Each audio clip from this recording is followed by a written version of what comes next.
In here. We in here. New time. Let's go. Where we at? New time. It's the BrunchCast. See if we can get some new people up in here. Some different people. Where we at? We live right now. Some of these people probably be sleeping during this time that usually get with us at nighttime. Where we at? Santee up in the house. Santee, what's up with you, man?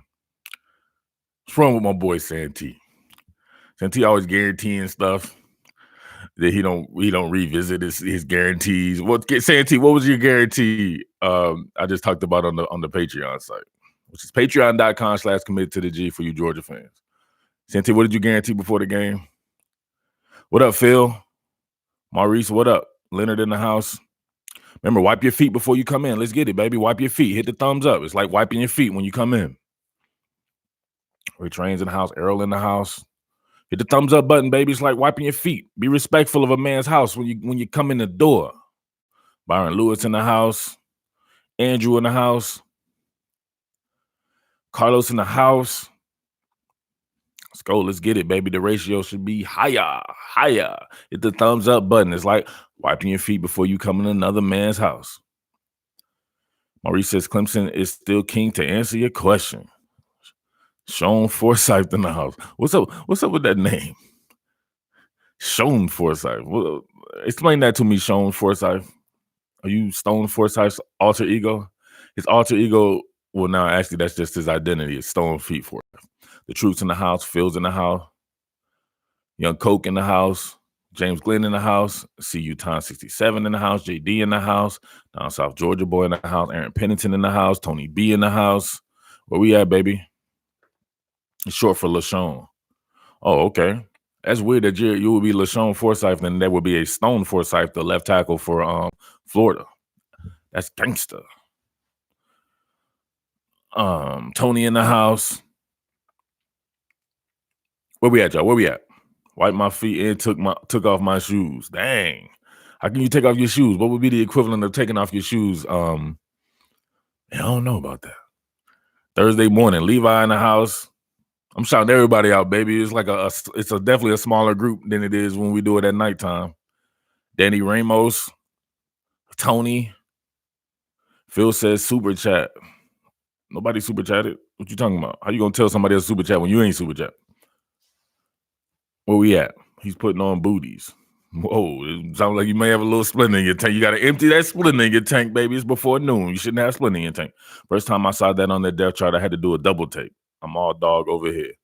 Super chat is taking off those shoes. Oh, yeah. Okay, there you go. Yeah. Super chat is taking off them shoes. Take off them shoes, baby. Super chat. So many people be taking it too far. They're like, Murph, suppose I took off my pants. What would that get me?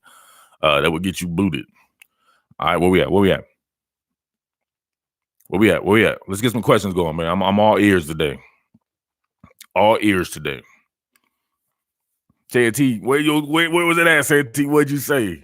Santee was guaranteeing something. Oh, big plays from the Titans? No. I'm talking about what did you say before the game? You said something before the game in the super chat, and you was like, book it or something like that. I was like, oh, boy. Want to be the first to show much respect. My man, Errol, shout-outs to E-Dub in the house. Marco found a new home at nickel. Yes, Marco Wilson at the nickel spot is hard because that man was out there. He looked like a whole nother man. What was up there tackling? And it's like Marco Wilson tackling? Form tackling at that? Not just trying to brush up against somebody? Marco Wilson on the outside. So I was watching the rotation on that, right? So Trey Dean actually started in the second half at the outside corner. Made me smile, made me proud like a mother jammer, right? Shout outs to Trey Dean getting his shot at the outside corner, right? Inside corner, please never, ever play him there again, right? But man, they were Jaden Hill. I saw out there. I saw Kyer Elam obviously started the game there. So in their base sets, right, which they probably won't see much, you see Marco on the outside along with CJ Henderson, who both need to come back to college, if you ask me. Both not had good years. CJ Henderson may have had as worse a year as Marco Wilson. I like that as your base set, right? But Kyer Elam, I don't know, man. I like to see Kyer Elam just start the game, period, and just bring Marco in at the start. That would be hard. Kyer Elam has some talent. Jaden Hill out there doing his thing.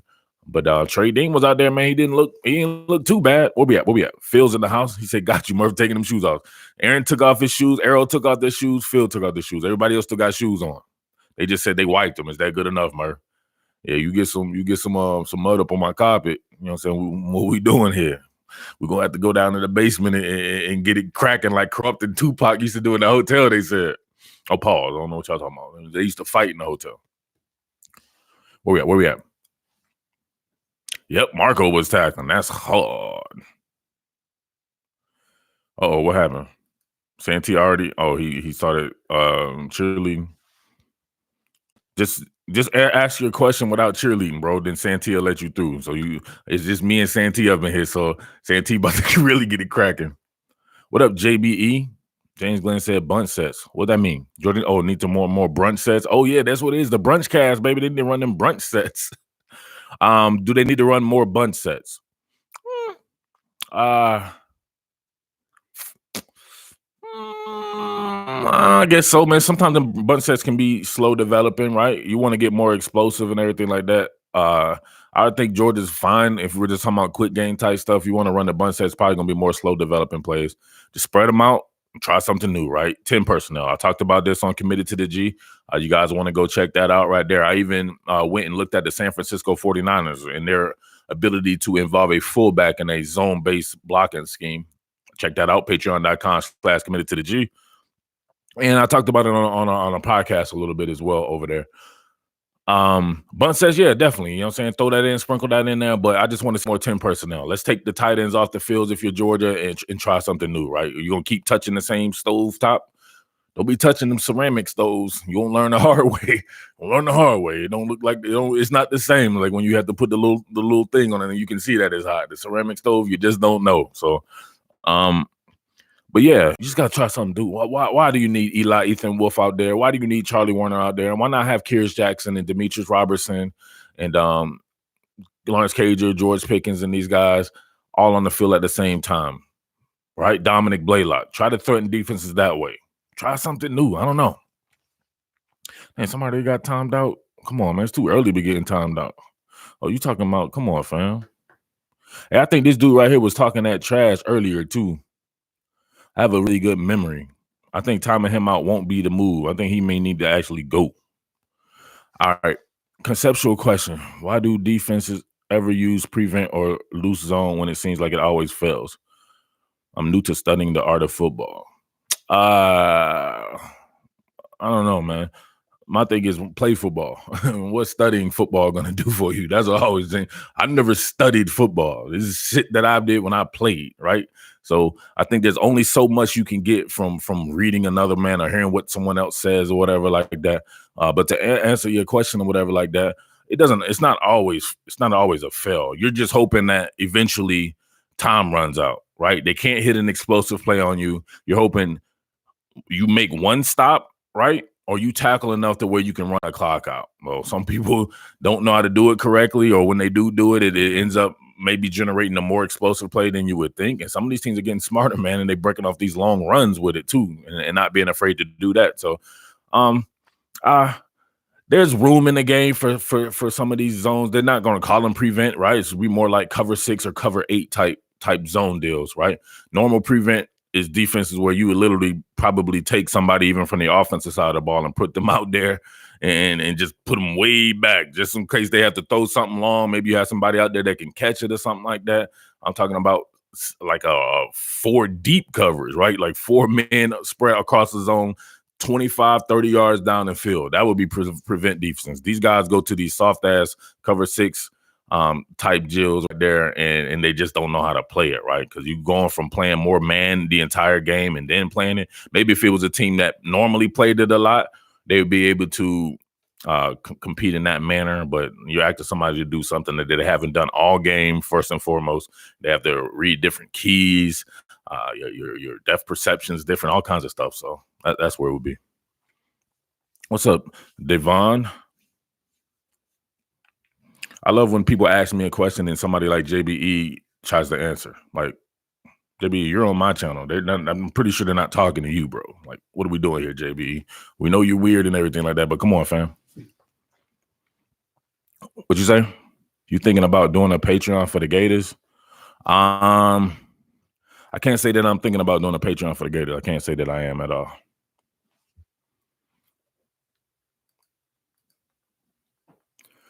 What does LSU defense need to do to step it up?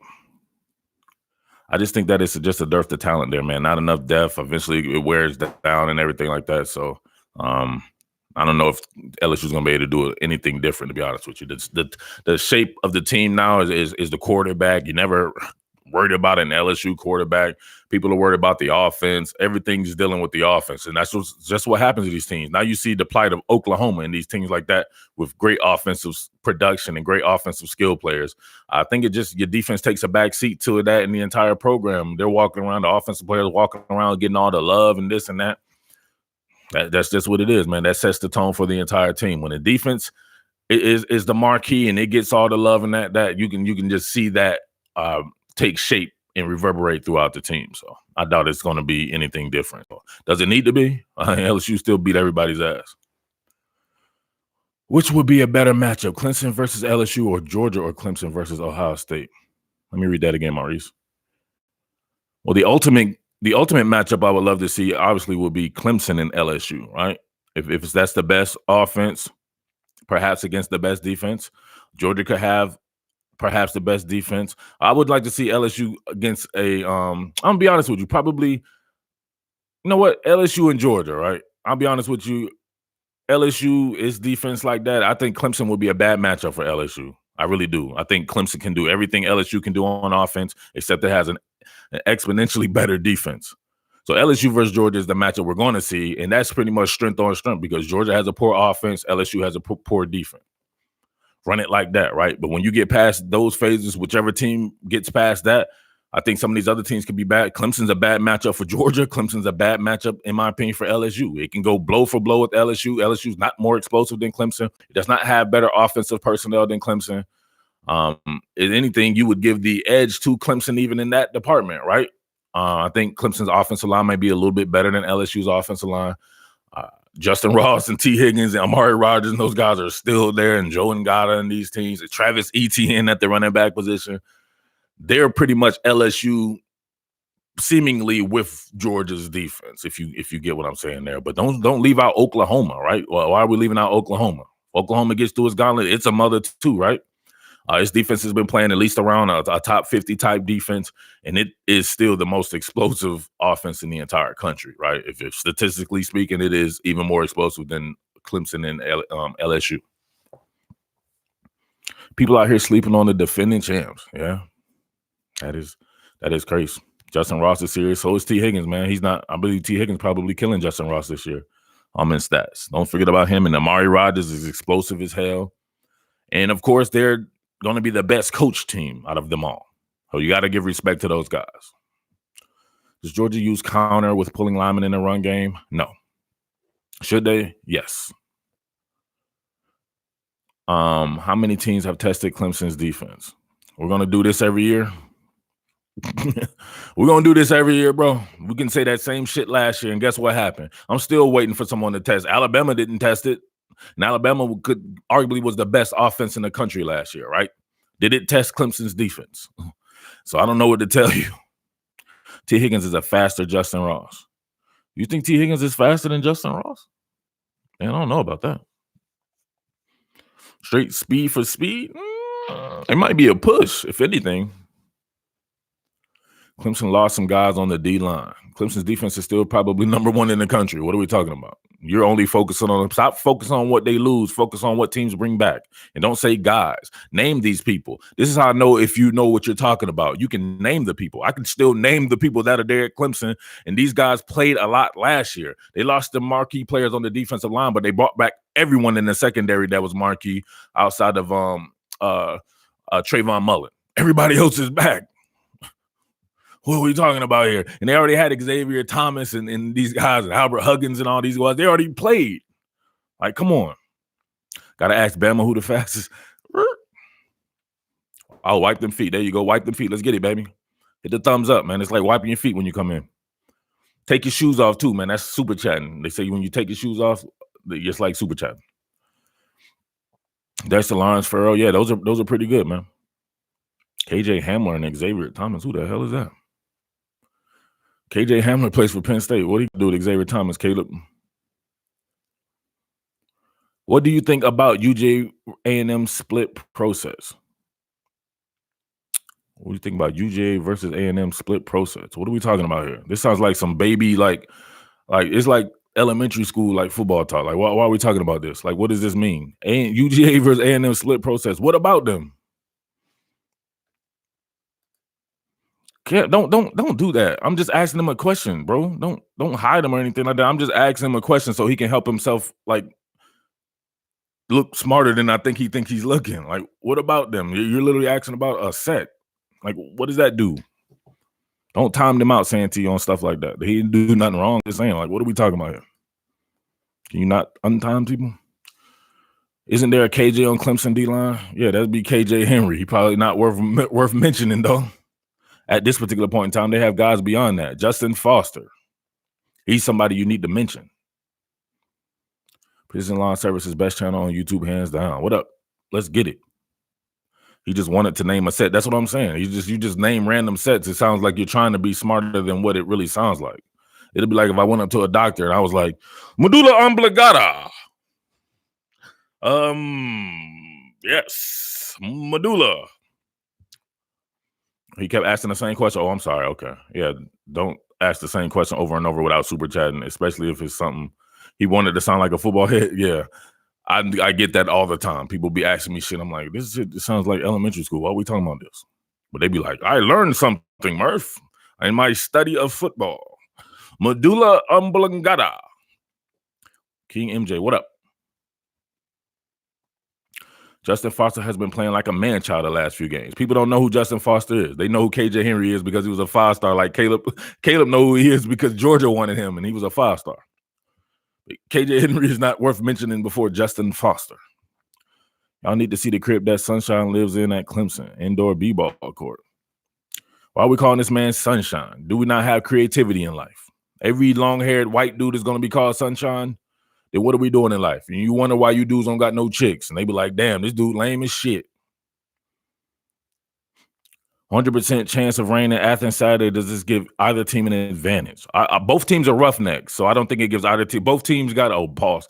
Both teams not some throwing juggernaut, but I think Texas A&M may actually be the better throw team, right? They got the better throw targets. However, both teams are roughnecks. I think Georgia's run game is better, but Texas A&M's run game is very capable. And the two running backs that it has, Isaiah Spiller and Cordarian Richardson, both on that. They on that juice, baby. Not literally, you know what I'm saying? Thoughts on Brent Venables' 3-3-5 defense so far?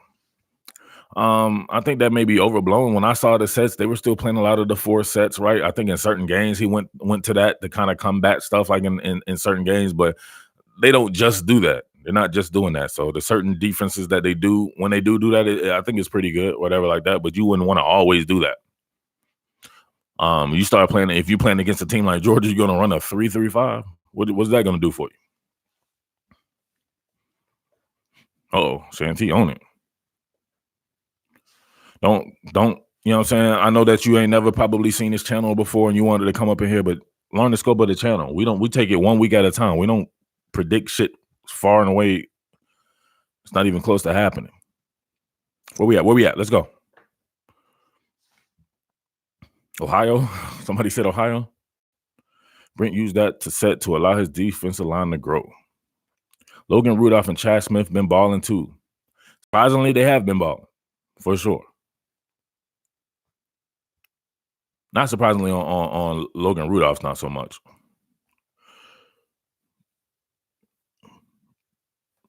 Maybe talk about Ohio State, Penn State, not Ohio, Clemson. Exactly. That's why we go one step at a time. I'm gonna talk and waste some time on some shit that could not even happen. This Anunaga person, when they first came in, that's why I skipped over them, right? They look very trollish. So one more time, Anunaga, we got to get you out of here. The Ohio University Bobcats. Where we at? Let's get some good questions. I'm sad the season is coming to an end, Murph. The season is coming to an end, but football never sleeps. B. Wyman, please never even mention ever again mention thumbs down. This is what these people want you to do. Like, who cares? Somebody can thumb some shit down. They're gonna always thumb it down because they're always watching. They're hate watching. The season went by super quick. OSU offensive line versus PSU defensive line. So that's some good work right there. Even vice versa, right? OSU's D line versus PSU's offensive line. Who would be the better between those two? Man, it might be a stalemate from what I saw with Penn State's defensive line going against Minnesota and even in the follow-up game. Like, I don't know. It wasn't, Yetur Gross-Matos wasn't getting off on me like that. I don't know. It might be a push. If it's a push, then Penn State is in trouble. I'm gonna be honest with you. Penn State's defensive line needs to be able to dominate that matchup, right? It's strong on paper, but it hasn't been strong in the game. So that's what's been going on right there. And then that's been affecting the pass defense. Pass defense looks horrific at Penn State because the defensive line and those guys aren't necessarily getting off. I don't know if they need to involve Michael Parsons more in this fabricated blitz package schemes. He's probably the best natural pass rusher. I always thought he was going to be a pass rusher when he went to college, but they moved him off ball, and he's proven to be great an off ball linebacker as well. But they got to get to the passer, man, and they got to affect Justin Fields. But they also got to ask somebody to be able to spy Justin Fields. Bama tested the Clemson kickoff team. Santee has that quick trigger, doesn't he? Santee won't even let me, talk trash to somebody. I be wanting to get this trash talk off. Santee be having them gone.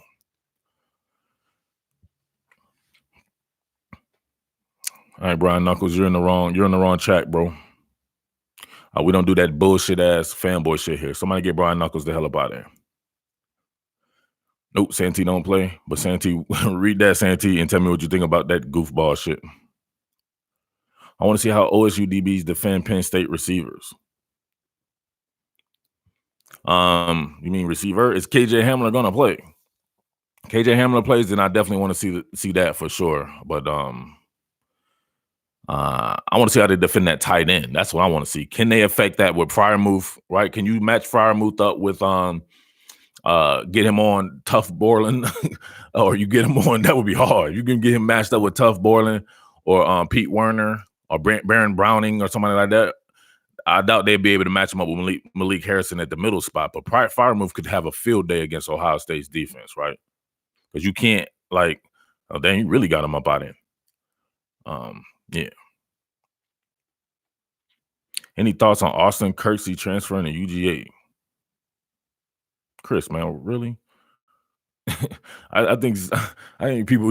Come on, Chris. Like you let me down, bro. Why would we care about some walk on? Like, why are we talking about walk ons? It was a slow news day or something for that to ever be brought up. This dude's exactly. This dude was he's a walk on. He's not like he was transferring from somewhere after killing it, right? He just leaving and walking on. Nobody. That would be like asking about the other 6 walk-ons that are on the team. Why don't you ask me about those guys? Like the what was the guy that played in the spring game? There's like 2 or 3 of them walk-on dudes that played in the spring game.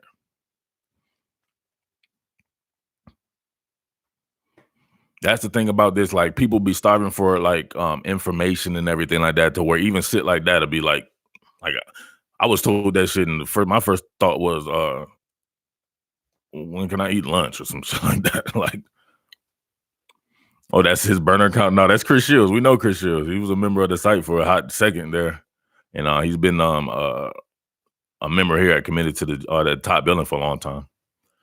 Chris probably bored. Chris, you bored over there, man? You were about a walk-on quarterback from Nevada. Do you think UGA can run the ball against Texas A&M in the rain like they did Kentucky, or will Fromm have to throw a little bit more? You don't never throw more in the rain. You don't never throw more in the rain. This is what they have to do, right? They have to avoid turnovers. That's why they'll play safe like that. Turnovers is the death of a team like that. That's why they can still win, right? At the very least, you can say Jake Fromm take care of the ball. And you can call him whatever you want, but you know he's going to take care of the ball, and that's what this scheme was built on. People keep wanting to think about UGA as Alabama now or LSU now or Clemson and these teams. No, UGA is, like I said before, Coach Smart is stuck in 2012. This is very much a 2012 type offense, minus Amari Cooper, of course, but that's how they want to do it. They want AJ McCarron to take care of the ball, and they want to play lights out D. They play lights out D. This defense really does remind me of some of those Alabama defenses from back in the day, and that's what they want to do. So you want to protect the ball. Throwing the ball in the rain with a bunch of receivers who aren't proven in that manner, and with a lot of guys who can't even really get open, you're going to have to run the ball. I'm not sure if you want to throw the ball that much more, but they're going to do what they're going to do. So maybe they'll go the complete opposite of that. And James Coley be like, you know what? This is the day we need to spread them out and throw the ball a lot, right? Right here in the rain. Damn, it's going to rain on Saturday. I want to wash the car. 2008 Gangnam Style offense, of course. Fromm reminds me of McElroy. Game manager. Yes, Jake Fromm and Greg McElroy. Those guys are very much one and the same. Get your ass up out of here, man. It's the dumbest comparison ever. Man, that noodle arm dude can't fuck with Jake Fromm no way, shape, form, or fashion. The hell up out of here with that. You tripping with that, bro. What up, Lean? Wiping your feet. Oh, yeah, we go. Get it up, baby. Let's get it 75 thumbs up, man. What we doing? Jake Fromm is Greg McElroy. What? As a Florida fan, it's tough watching Henderson struggle this year, but I feel like Okudah is getting overhyped for going against no names. And he's probably overhyped from just that one game, right? That's what happens. If you do something on national TV, right? And if you actually look at those interceptions against Nebraska, they threw the ball to him. The dude threw the ball behind. He was beaten. The guy threw the ball behind his receiver right to Jeffrey Okudah. And then the other one was a legit tip pass that he caught. But that's what happens. That's what happens. So you do some shit on national TV. Believe me, bro. I watch everything Ohio State, and I always have and always will. He's not as locked down as they're making him out to be. He's not. He's a very talented player. No doubt about that, but he's not somebody that can't be had. He's been had plenty of times. What's up, Mr. Commercial, huh? But C.J. Henderson is struggling bad. He caught one laying on the ground, says Caleb. Ain't no Denzel Ward. No, ain't too many people with Denzel Ward. But shit, the boy was Marshawn Lattimore. That's my dude. Spread offenses might be able to abuse UGA's deficiency at nickel/dime wherever Webb is. That's definitely one. That's something that I concentrated on before last year. Nothing has changed, right? Just the names have been changed to protect the innocent or whatever they said on Dragnet. LSU is now Alabama. Same shit. You got to defend that slot receiver. And what did I say? They were going to have last year. If you watch the coverage, I said that Georgia was going to have trouble defending the slot last year. Everybody that Mark Webb guarded against Alabama in the SEC championship game prison raped him. Nothing would change. They got to put Tyreek Stevenson there and at least let him get raped, right? I would let someone else get raped before I let the same person get raped. Try something different, right? Suppose he's your answer right there, because if they can't do nothing out of the slot, right? They want to throw the easiest passes possible. That's what these schemes boil down to. They want the easiest passes possible. People aren't completing 80-something% of their passes because they're throwing the ball 80 and 90 yards down the field, right?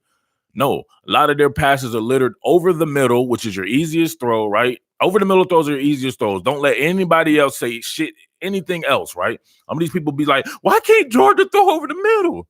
I'm like, well, dude, they're doing the hardest shit, right? Why are you mad at somebody doing the hardest? That'd be like somebody saying, oh, why can't they continue fighting these bums?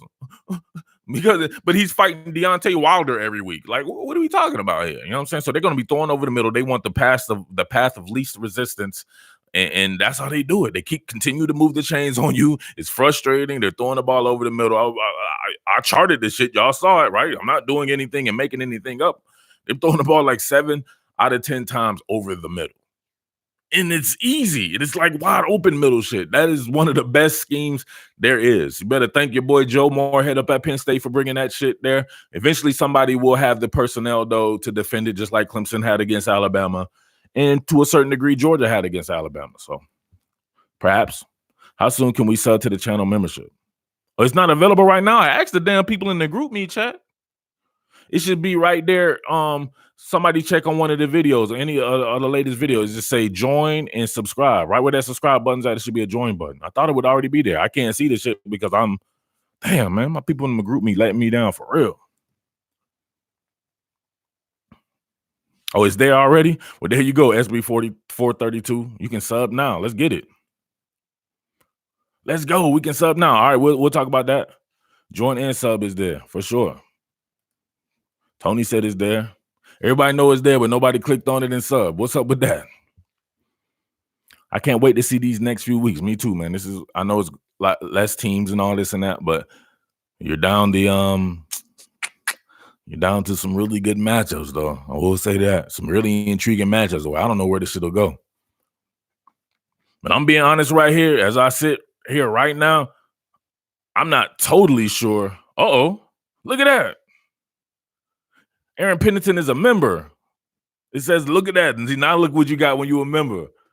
Now that's hard. Now people will know you popping. Look at that. Every time you pop up, was it every time you say something, it'll pop up like that?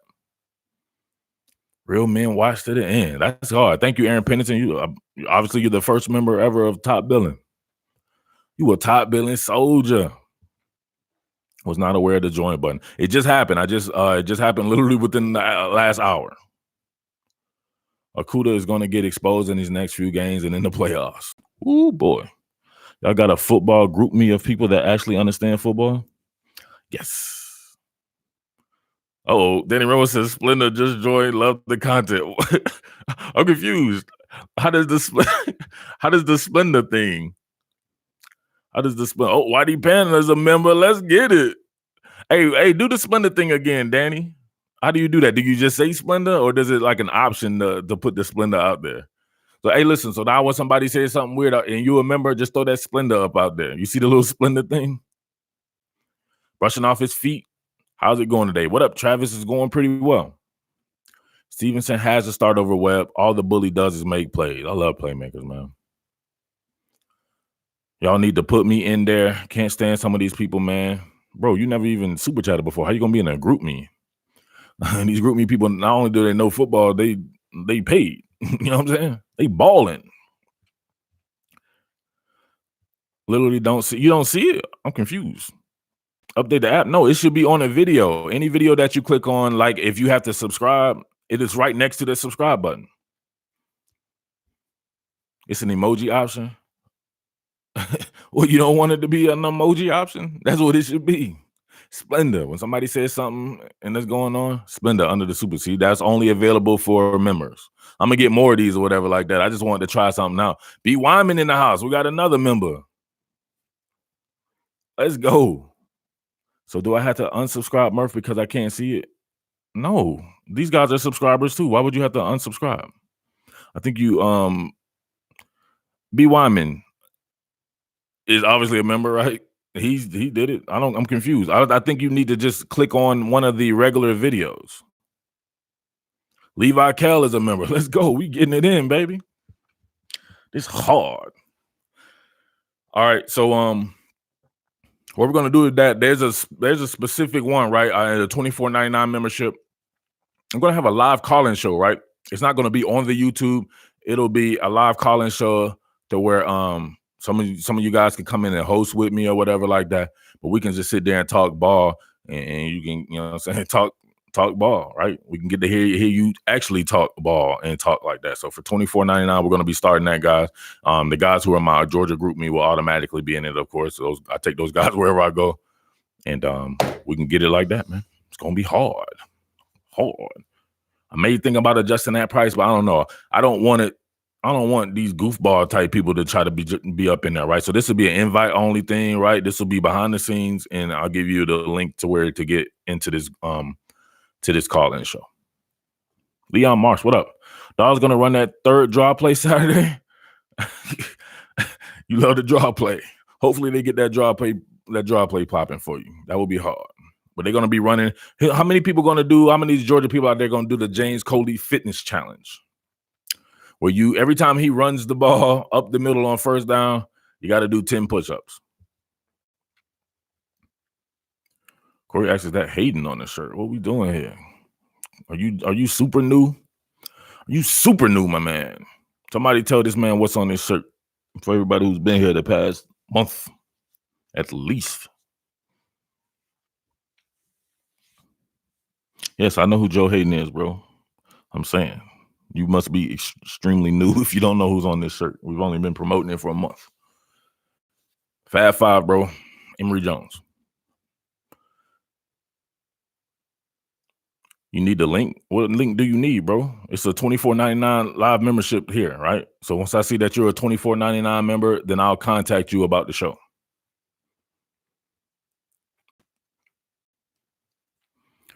Harry and bringing a Dave Meggett juke move Saturday. Dang, you stole my Dave Meggett. He was one of them guys that I had next to say that he was popping with. Dave Meggett was hard back in, 1989? I'm a Browns fan. He my fave. It's not the fact that you're a Browns fan. It's that you just popped up on some live stream that you have no clue what's going on at this channel. Obviously. There's not anybody who's not been watching this shit for more than or on the channel with the actual content and that wouldn't know what this shirt was and who's on the shirt. Even if I just had it down like this and you couldn't see nothing. Yes, we know who Joe Hayden played for, bro. What are you talking about? Corey, I'm gonna let you live for a second. Hey, now, poor people, watch football too. I'll super chat sometime though, man. I know you put in work for sure. For shizzle. Speaking of super chats, where we at? And he's super wild. And he says, looks like Jacquez Green. LOL, this live popped up in my mentions. So you had to click on it? Because something popped up in your mentions?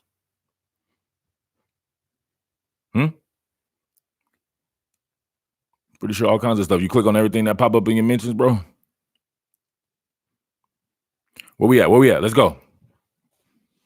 Give me some questions, y'all. Let's get it. Will Smith muscle relax Texas A&M defense? He will definitely hit someone with a muscle relaxer. It's guaranteed, like one per game at the very least. It's always the same one too. It's the outside one, right, on the stretch play where he catches the field defender and he hits him with the same stiff-legged right and where he plants off the right leg and they all go to sleep. They sleep good that night. Yep, only because I saw Clemson. Somebody get this dude up out of here. Give us a breakdown on all walk-on QBs in the SEC. All right. There's Tommy Smith.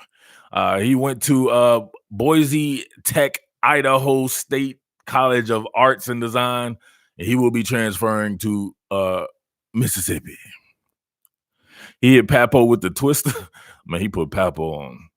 Y'all know I can't be making fun of Pap, man. That's my boy, man. But I had to get him on the Patreon breakdown, bro.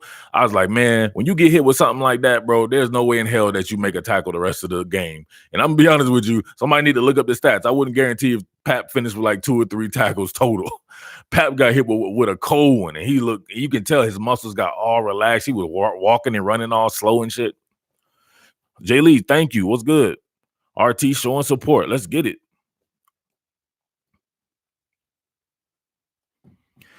Not too many people can mess with DeAndre Swift, Philly Flyer in the muscle relaxing department, but Clyde Edwards-Helaire is that guy. He can them boys are probably 1A, 1B. I had some dude up in here, right, for real. It was the worst ever. I hate when I get people like this up on the channel, right? They think they know more than what they really do. They're just showing their thong, and they wear the thong backwards. If you're gonna wear a thong, wear the shit the correct way, bro. He said that Travis Etienne was like Barry Sanders. I'm like, man, I love Travis Etienne. He's a great back, right? But there's nothing Barry Sanders about Travis Etienne. That's not his game. If you can stop him from moving his feet, he has a tough time with the start and stop. He's a straight line speed guy. He has a little bit of wiggle to him, but that wouldn't be the main portion of his game. His portion of his game is straight out, flat out speed and tenacity and shit like that. Barry Sanders? Goofy. And this dude was all on it. I kept telling him, I'm like, dog, I like Etienne, but he's not Barry Sanders. Don't stop saying that shit. He's like, Etienne is the only guy with balance that I've seen like that since Barry Sanders. And I'm like, man, and people wonder why I stopped doing Clemson content. Dude's goofy. Justin, I'm not taking anybody over Justin Jefferson, bro, except CD Lamb. LOL, not backwards. Hey, I don't know what to do. They got to be wearing the thong, man. You go wear the shit backwards. You a grown-ass man with your thong on backwards. He must have heard that from a sports analyst. Who would sports analyst would say Travis Etienne was like Barry Sanders? Anybody's like Barry Sanders, to be honest with you, would probably be DeAndre Swift. He would be way closer than him or Clyde Edwards-Helaire. JK much closer to Barry than ETN? JK as in JK Dobbins? Hell no. JK Dobbins ain't muscle. He's the same kind of, he's like a one-cut runner himself. He probably would be more than ETN, but no. It would be like an Edwards Hilaire, somebody with some nasty start and stop, right? Start and stop juke moves. That man can get it in. Mad respect for the unbiased truth talk. Clemson wins it again against LSU, surprisingly on the back of ETN instead of Lawrence. Bet. I'm not so sure that they'd win it against LSU, though. The LSU might catch a bat. I suppose LSU matches up with like an Ohio State or an Oklahoma. Somebody like that, like, let's be real here. I told y'all before, y'all LSU people always making like excuses for everything. Oh, Joe Burrow only threw that interception because he saw that it was 12 men on the field. He just threw it up in a jump ball situation. That wasn't a jump ball situation. He was fooled. That was underneath coverage, sinking back off of band coverage. The jump ball situation was on the other side where it was one-on-one, right? One-on-one. Then he goes out and throws a couple of interceptions against Ole Miss. So he shows that he's not perfect, right? Stop thinking that all these guys are perfect. You did the same shit with Tua. Tua was not perfect. Joe Burrow is not perfect. He's great. He's probably the best in the country, but he's not perfect, right? That's all you got to do. If you leave yourself some wiggle room in that and to be able to do your analysis, then you would be more in tune to what could possibly go on. LSU's defense is trash dookie. I've been saying this all year. It's trash dookie. Then people are like, oh, but this happened. Oh, this is trash dookie. You shouldn't be giving them 600 yards to Ole Miss. Ole Miss, like, come on. There's going to be some teams that would face Ole Miss like a Georgia or a Clemson or an Ohio State where Ole Miss probably would have 150 total yards. It's a one-dimensional offense where you knew that's all they could do is really run the ball. That's all they can do. And they still got 600 yards? It makes no sense. Oh, somebody getting pink slip? Who getting pink slip? Hilaire equals Sproles? Hilaire about 900 more pounds than Sproles. I don't know about that. People are taking that shit just because they're both short. But Hilaire and Sproles, I don't see that. Is Sproles going to run into somebody? Hilaire will still run your ass over, too. Hilaire's what, about 210 or something like that? Sproles might be 130. Ole Miss 600 yards and 37 points. I'm confused. Chris Shield came back 40 minutes later. He said, I'm bored. Chris Shield was up there talking about a walk-on quarterback from Nevada and one of my opinion on it. Come on, Chris. That's one of your worst moments. Hilaire is more like Brian Westbrook. That's a hard comparison right there. That's a really good comparison. But those kind of people don't know who Brian Westbrook is. I don't see the Darren Sproles thing. He's way too big to be Darren Sproles. Why is Georgia offense taking a step back? Because of the lack of creativity, man. Jim Chaney, if you can't say anything about him, he's very creative in his run game. He does run counters. He does run trap plays and all this. And this is some shit that I've been doing with him as far as film analysis since he was in his Arkansas days when I covered him there. It's not very much creativity in just doing inside and outside zone all the time. It's really not, right? They're effective plays. They're staple plays, right? You can get by with just doing them, but sometimes you need a little bit more creativity, right? Who's the better back, Swift or Gooley? I don't know who Gooley is, but if you're talking about Todd Gurley, Todd Gurley's better than DeAndre Swift, in my opinion. Coley has that Tecmo Bowl playbook. Las Vegas in the house. What's up, Las Vegas? Where you been, bro? Hilaire like a Maurice Jones-Drew, in my opinion. Nah, Maurice Jones-Drew was a no frills, get up the field, run your ass over, dude. Hilaire is a juke move, dude, like Brian Westbrook. What's the advantage or disadvantage of a 4-3 or 3-4 defense? Which would you prefer? I prefer a 4-3. It's just personal preference, right? If I was playing a defense, it was usually a 4-3 defense, right?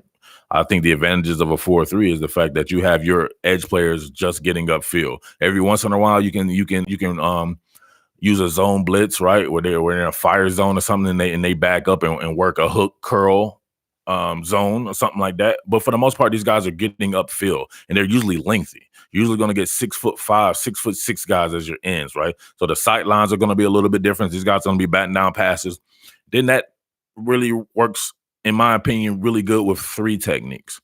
For a 3-4 defense, right? A lot of your outside linebackers, your edge players, they're outside linebackers. People call them ends. They're not ends. 3-4s have ends, but they're 5 techniques with their hand in the dirt. So you have edge players who are charged with flat duty, covering backside of the backfield. You can isolate these guys a lot of the time, get them on wheel routes way down the field. The advantage of that is, though, if you're blitzing, shit can come from a lot of different ways, right? Because the guys are already standing up.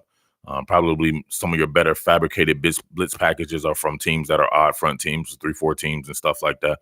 But there's no advantage from one to the other, really. There have been number one defenses that were 4-3 defenses. There have been number one defenses that were 3-4 defenses. It's all about execution, and it's all about proper personnel, right? If you have the personnel to run either scheme, you should be good. So it's really hard to just say one's better than the other. You can have a personal preference like I do with the 4-3, but a 3-4 can get it done just as well, right? We've seen Coach Saban. We see him do that shit for years and years and years. When the number one defenses in the country, winning all kinds of championships. Where we at? Murph, any insight on Coley's future with UGA? I have zero insight on that, bro. But nor would I ever say it in a live stream for some free people. So you guys don't be asking me about it. I have websites for that, right? If I'm going to get information out that's of the insider variety, I'm doing it behind a paywall. That shit ain't no joke. Who you seeing being Florida State coach next year? No, I have no idea. Las Vegas about to head to work. Just wanted to check in. I'll watch the replay later. Top billing to ya. All right, Vegas, holla at your boy in that group chat, man. You know you ain't never working because you in the group chat all day, too. Las Vegas be up there going to get himself in trouble at work. Las Vegas is my dude, man.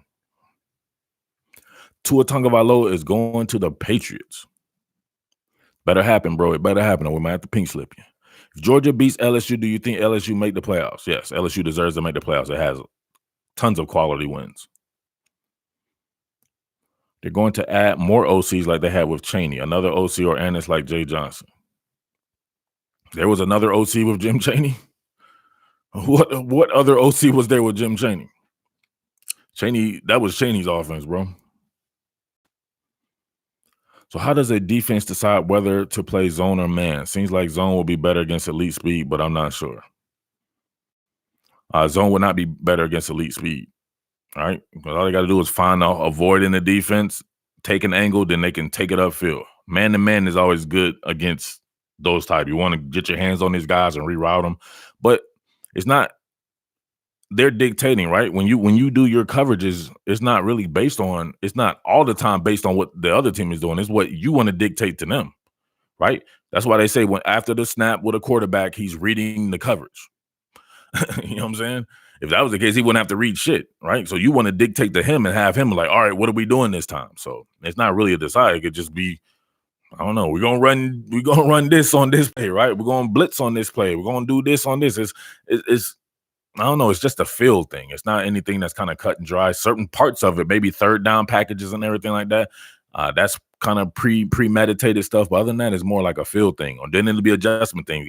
Game of football is just about adjustments. That's what it is. You did this. Can I now stop this? Or I'm going to do this. I'm going to show you that I'm going to do this. Can you stop that? You know, that's what football is. It's the ultimate chess match. Con Lee in the building. Con Lee is a member. Let's go, baby. We're getting it in, baby. We got members.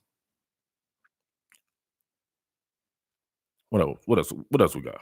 I'm kind of liking this early thing, man. I'm kind of liking it, baby. Oh, we got almost to 100. Let's get 100 Jones up in here, baby. Get the thumbs up. Let's get it past 100. You think A&M has enough offense production to UJ to make it in game into a late four? I think A&M has enough to actually beat Georgia. I do. I don't find. I find them. I'm not sure how much offense production you need, though, right? Georgia's going to play solid, lights out defense no matter what. I don't think anybody's going to take off on Georgia at all. I really don't. But with that being said, suppose something happens and somebody gets an explosive play or something like that, right? Or this and that, right? And Texas A&M plays very solid defense as well. Suppose Georgia can't get past 17 points. True enough, you may not get past 7 points, but it's close, right? We're talking 1 or 2 possession games. Anything can happen. That's why early in the season, I kept telling people, I want to see Georgia start to separate from teams. Can Georgia start beating teams by 40 and 50 points? It's not built to do that, but it is built to stifle your ass. And I don't care who you are, how good you think your offense is, you're not taking off on that Georgia defense. You're just not, right? You get 24 points or something like that. Maybe you get to 30. Let's just say by something you're not scoring 60 something points on Georgia. Like you can take that out of the equation, right? So to me, Georgia's always going to be involved in tight games. And then what happens if something happens? Suppose there's a fumble by mistake and they return a fumble for. That's what I'm saying. The margin for error is really small when you're playing the type of ball that Georgia plays. That's just what it is. That's never sleep on Jimbo. So here's another thing, right? Jimbo will be the best coach on the field. That's always a scary thing too. Coach Smart is not a better coach than Jimbo Fisher. For sure. So there's sometimes where you can say maybe the talent would outrule it. The talent on defense goes in Georgia's favor to me. The talent on offense, I would actually give the talent on offense more to A&M. I really like what they're doing with Kendrick Rogers. Man, I need to get that done. Maybe I'll get it done later today or whatever like that. But I want to introduce y'all to Jalen Watermeyer. That dude is the truth. He's very much like Kyle Pitts. So nobody knows about him. He's a true freshman. Man, I didn't really know much about him. I was so concerned with Baylor Cup, right? Baylor Cup, I've been around on the camp circuit and everything. He's going to be a superstar, but he got injured. They had another tight end they took in the class. This dude's killing it. He's absolutely crushing it, man. He looks like Kyle Pitts out there. He's number 85. He's going to be one of the best players on the field. Courtney Davis they have. Jamon Osborne. And you got Kellen Mond, right? Kellen Mond's very efficient. He's completing 64% of his passes. He only has 6 interceptions thus far. He only has 14 touchdowns as well. But a lot of his shit would get vultured by the running backs, Isaiah Spiller and Cordarian Richardson. They got some dudes, man. They got some dudes for real. But they got some suspect players on the offensive line. But can Georgia take advantage of that? Georgia hasn't traditionally this season been getting after the passer like that. This is one of the games, man. I don't know. You guys don't look past this game. Watermeyer is 260. Yes, sir. That boy from A&M tough. He is. Which one, though? They have quite a few. Man, I've been saying this is a dangerous game for Georgia. It is. It's definitely a dangerous game just because the what you've been working for all season is still in front of you and it's so close, right? Will you overlook a team like this that to me matches up very well with you? What do I say? Not for if I'm just from my analyst and from a neutral perspective, don't fear teams like LSU that much for Georgia. Now, the LSU obviously can beat Georgia. I'm just saying I don't think Georgia would go into a game like that because Georgia offense will look a lot better against LSU's offense. Against LSU's defense than it would against Florida's or Auburn's, right? So you can say Georgia definitely has a chance to score 24 to 30 points on LSU. LSU has a chance to score 24 to 30 points on Georgia as well, right?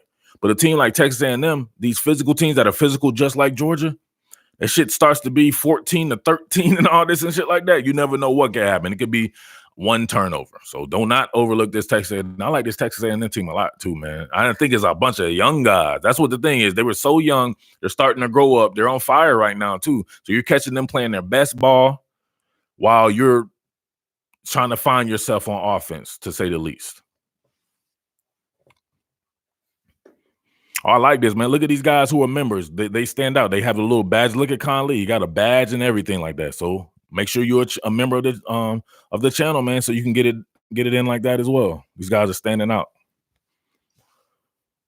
Join the movement. Salute, says Conley. Watch you say about what I say about this game is dead on. If Georgia handles this game, it will be a sense of relief.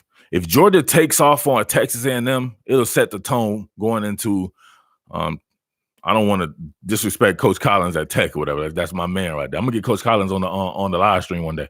But going into the LSU game, right? This is a good test, a good defense. LSU's defense is not anywhere as good as Texas A&M's defense. Find yourself against this defense. Get you some mojo going into that LSU game. But do not disrespect LSU and do not take them lightly. They can beat. I wholeheartedly think Texas A&M can beat Georgia. How you become a badge member? Jay Johnson, that's a channel subscription, right? So if you go look on one of the videos, it'll say become a member. You have $4.99 membership. $9.99, $24.99, which I believe starts the live call-in show tier, and then $49.99 for people who are big ballers, top billing. Lamar says he'll be at the SEC championship. Let's get it. Man, every game is dangerous in the SEC. It is. Every game is dangerous. That's why you can't sleep on nobody. Kellen Mond might be the best quarterback UGA has played. I wouldn't say he's better than Kyle Trask, but he's right below that. Kyle Trask from Florida is the best quarterback that they've played. Ian Book is right there too. Got to give Ian Book some respect as well from Notre Dame. I got taken what home? Are you new to the channel? You know I don't look ahead. Don't look ahead. People gonna tell me to look ahead, but then guess what? When it's time to cover the shit, are you gonna not let me cover it? Of course not. You're gonna still be asking me questions about this shit. So looking ahead is not in my DNA. Take that shit to one of them mumble rap YouTube dudes. They can look ahead all they want. They be like, Cletus, I think in 2027, I think Miss will win it. We're going week by week, game by game, baby. That's what we do here. We act like this shit is like we playing the damn game or something like that. I don't look ahead. Can Penn State beat OSU with Chase Young? Man. I ain't gonna lie. Earlier in the season, I was like, man, Ohio State gonna get tripped up by Penn State. Now I think they might get tripped up by Michigan. Penn State seems to be reeling for some odd reason to me, right? But I'm gonna say Penn State can cause them some problems, right? This will be the best team Ohio State has played, the most talented team Ohio State has played. While Penn State has played some teams, I think, that are very talented. They played a better schedule than Ohio State has. So I think Penn State can beat OSU. Will I pick them to beat OSU? I don't think so. Break down cover 3, cover 4, and cover 6 defense on a live stream, bro. People want to hear about that. It's just what it is. If you're anything that has to do with cover, that means what the safeties are doing, what your back end help is, right? So cover 3 will be every man, right? You get get a free safety. He gets a third of the field. You get and both cornerbacks get a third of the field. So they play deepest to the deep, right? So they'll travel with their man. It's a man defense within a zone confinement. So they'll travel with their men down 1/3 of the field. These are coverage cells. It's very basic. Cover 4 is a quarters defense, right? So the safeties will sit more in the hash. They'll sit on the hashes closer to the ball, and they get everything going vertical in their direction. Cover 6 is you'll have probably, depends on how you want to do it. You have probably a 3 buzz, right? 3 guys up top and then 3 guys below. It's pretty much your basic zone defense that everybody starts going to when people get mad and they be like, man, this sucks.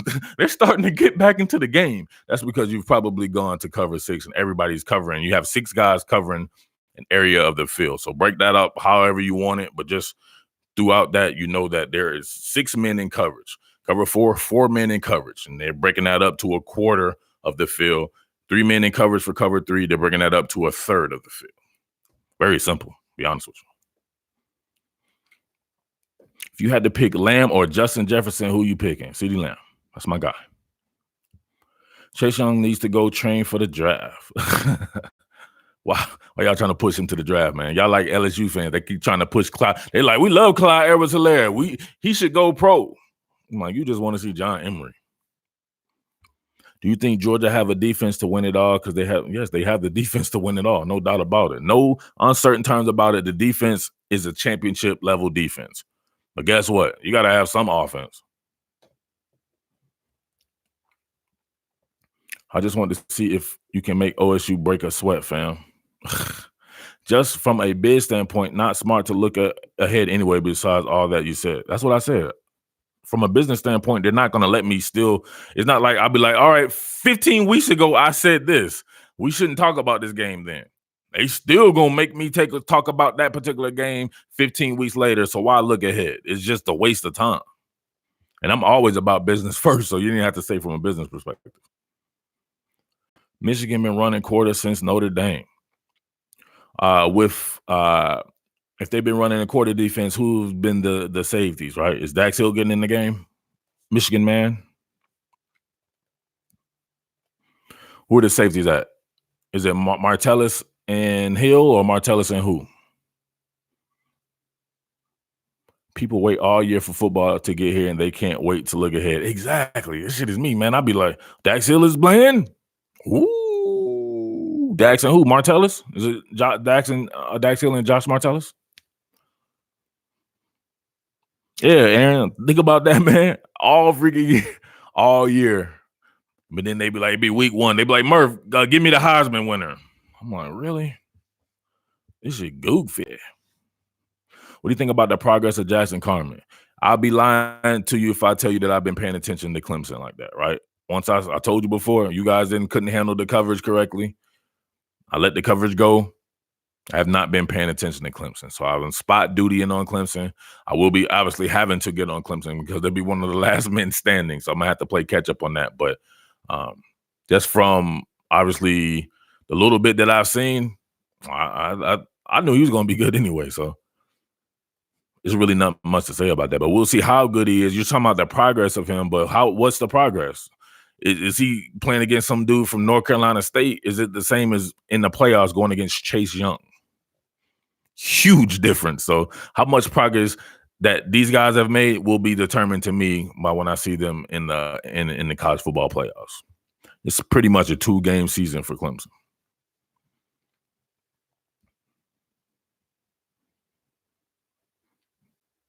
I think Jamar Chase is probably becoming one of my least favorite dudes. You can't say nothing about nobody without Jamar Chase being mentioned by somebody. That's that Me Too movement shit. My player too. They asked about CD Lamb versus Justin Ross. What does Jamar Chase got to do with that? South Carolina got 5 sacks versus A&M. I expect UGA to get at least 2 to 3 sacks. Man, I've seen teams get a whole bunch of sacks against a team, and then they play Georgia, and Georgia get 1 sack against them. I don't think you can equate someone. South Carolina got a bunch of sacks against Georgia too. Imagine that. South Carolina is a better sack outfit to me than Georgia. So I don't know if you can equate what they do to what Georgia does. Can UGA lock up Jamar? What's locking up somebody, man? He get 80 or 90 yards is not really a lockup to me. Is he going to get 300 yards against Georgia? I highly doubt that. Clemson had 11 cupcakes so far. Happy birthday, Dabo. Yeah, but they do what you're supposed to do to cupcakes. Some of these cats be having cupcakes, then the cupcake gets to stay around for a while. They don't eat their cupcakes real fast. Clemson be getting off in that ass. Keith Stevens, what up?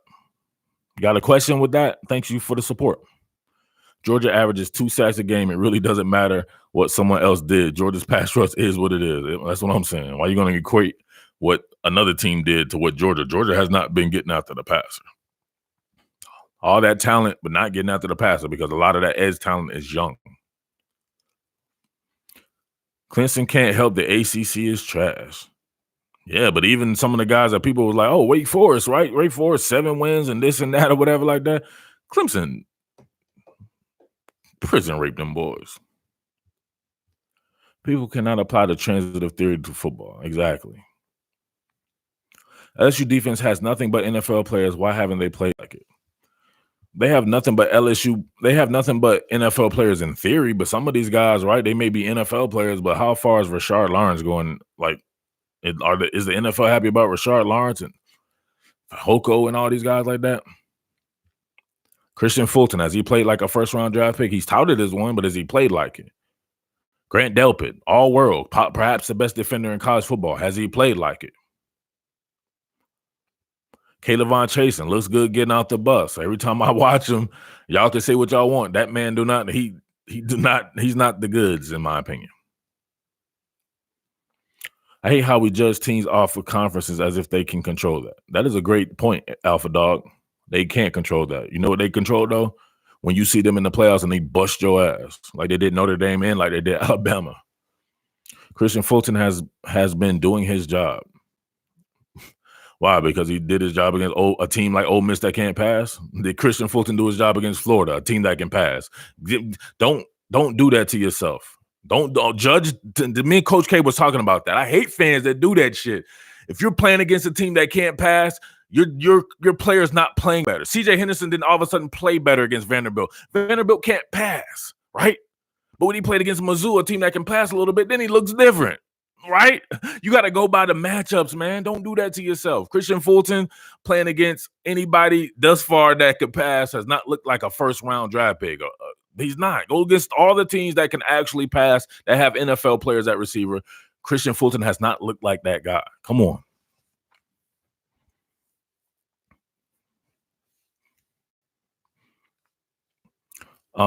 Don't come here promoting anything, and I don't want to collaborate with anybody. So nothing to do. I'm not helping nobody do. Nobody helped me ever get up anywhere. So it's not going to be. Of course you're going to disagree, bro. You're an LSU homer. What else are you going to do? Same people that be like, oh, CJ's not doing that. name the team that can pass that he was balling out against.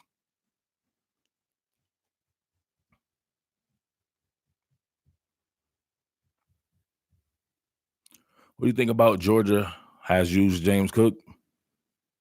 He's a natural running back, man. Where else are you going to play him at, though? He has 2 or 3 running backs there in front of him. I think he will be balling next year when he's just a regular running back. Trying to play him as a slot receiver, I don't think he's built like that.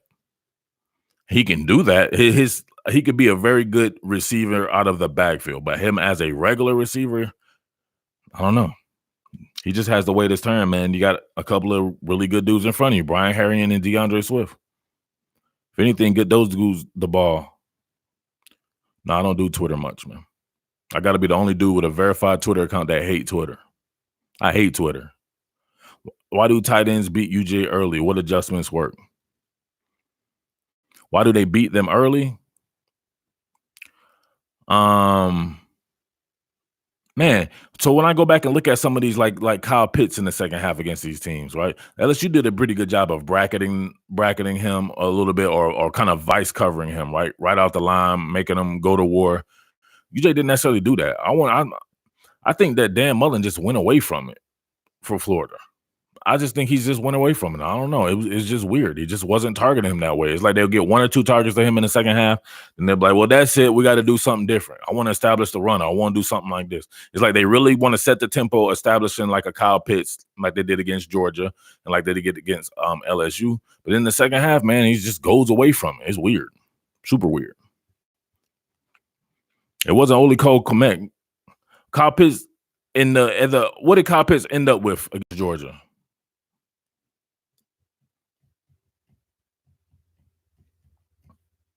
So why is it a bad thing to expect UGA to get 2 to 3 sacks if we've been averaging 2 to 3 sacks a game? Y'all tripping over nothing. I'm not averaging 2 to 3 sacks. Don't add. Then there's a difference between 2 and 3 sacks. Against really good teams, Georgia will come out this shit with 0 sacks. The average of the 2 to 3 sacks stems from when they play against bad teams. That's what I'm saying. I think people be forgetting. Like the dude said that was like Jay Johnson. He said Pitts, I remember he was eating people alive. Remember he had the slant against J.R. Reed. He had the play against Richard LeCounte. Remember, I'm doing these film breakdowns. You ain't getting shit past me.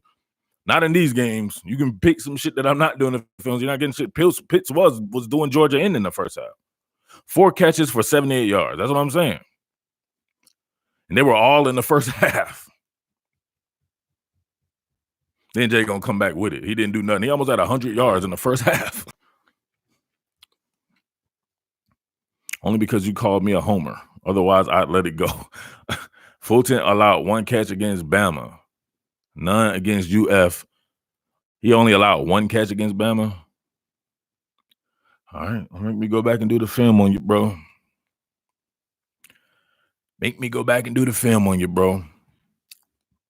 Let me see. So Kyle Pitts he had to have completed at least 20-something catches, and only 1 of them was on Christian Fulton. None of them were on Christian Fulton. What? Very confused by this. Very confused by this, Lamar. And you know I'm going to go right back on that bad boy. Then I'm going to spaz out hard. I'm spazzing out, Lamar. You know I'm going to spaz out. He didn't give up. He gave up 0 catches in when Florida completed like 20-something completions. And they were all on everyone else but this man. And there's literally only 3 corners out there. But he survived. He survived it. All right, Lamar. That's what we doing. We wanted to do it like that, baby. I gotta kill my own dog. That's Mike Vick shit. It's all love though, for real. You find the pink sheets. Don't find the pink sheets. I hope you find the pink slips, but don't find the pink sheets, bro. You don't want to be falling off in one of them pink sheet clubs. They put Fulton on Pitts and Pitts roasted him. I don't remember them putting Fulton on Pitts, though. I will say that. They put Stingley on Pitts and Pitts roasted him. Then they moved Stingley all around. I ain't gonna lie. Stingley was like community pussy that night. I mean, everybody had a turn. I think the guy on the Georgia offense that is unsung hero is Herring. Would you agree? Herring, he is an unsung hero. Brian Herring is very good. Very good.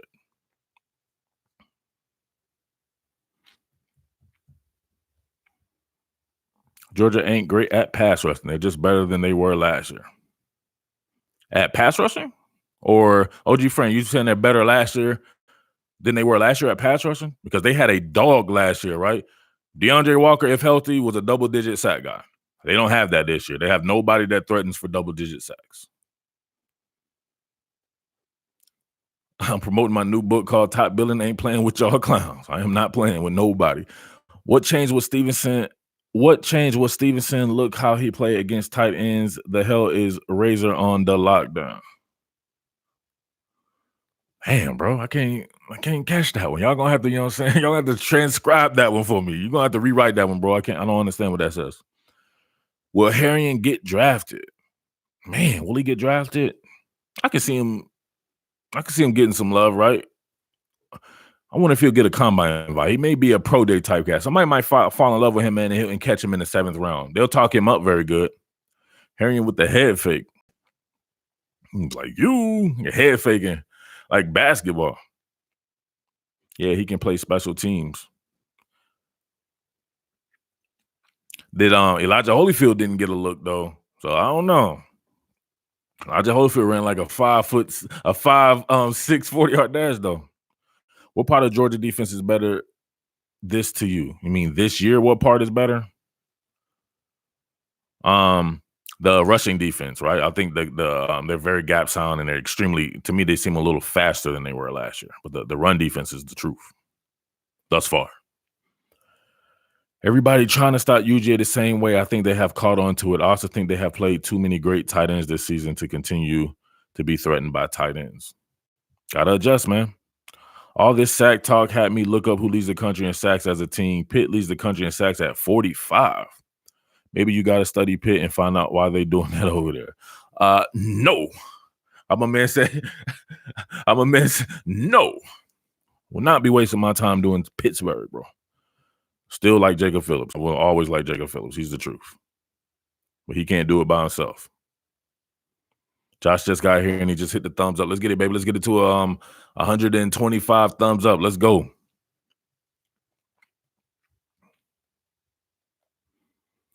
Herring is a more complete back than Holyfield. Better catching the ball and might be a late round gem. He is better catching the ball, but he's not as physical, right? Your man Holyfield was out there running people over. Who did he run over on LSU last year? They called a bad one. I think it was John Battle.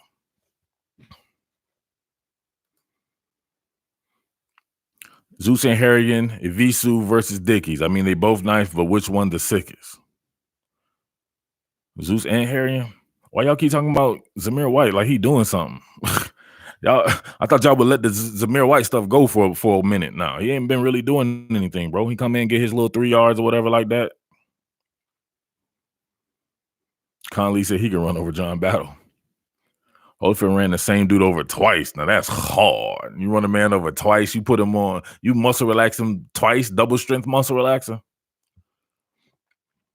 I think Harrigan will have a very similar career to Terrell Davis. I don't know about that, bro. Y'all like comparing people that play for the same team. All them type of comparisons always be like, they're going one ear out the other. I'm like, somebody told me that Tyreek Stevenson's sack reminded them of Lorenzo Carter's sack. I'm like, because they both wear number 7 for Georgia on Georgia's defense? Weird. They went away from the run game against LSU. Did they, though? They did really went, but let's be real here. When they came back and they tried it, it was some weird shit that went on. They stopped it, then they tried to pass, then they scored again, and then it's like, damn. be honest with you, Georgia's not meant to come back from teams. They can't let teams get 2 possessions up. So, and then you said they went away from the run. Even on that when they ran the ball, right, they got stopped. And then I think they tried to do something cute, right? Is that when the fake field goal happened? But let's not talk about that game no more, man. We way past that. Terrell Davis is a Hall of Famer. Yeah, but he'll have a similar career because they both played for Georgia. Brian Herring and Terrell Davis.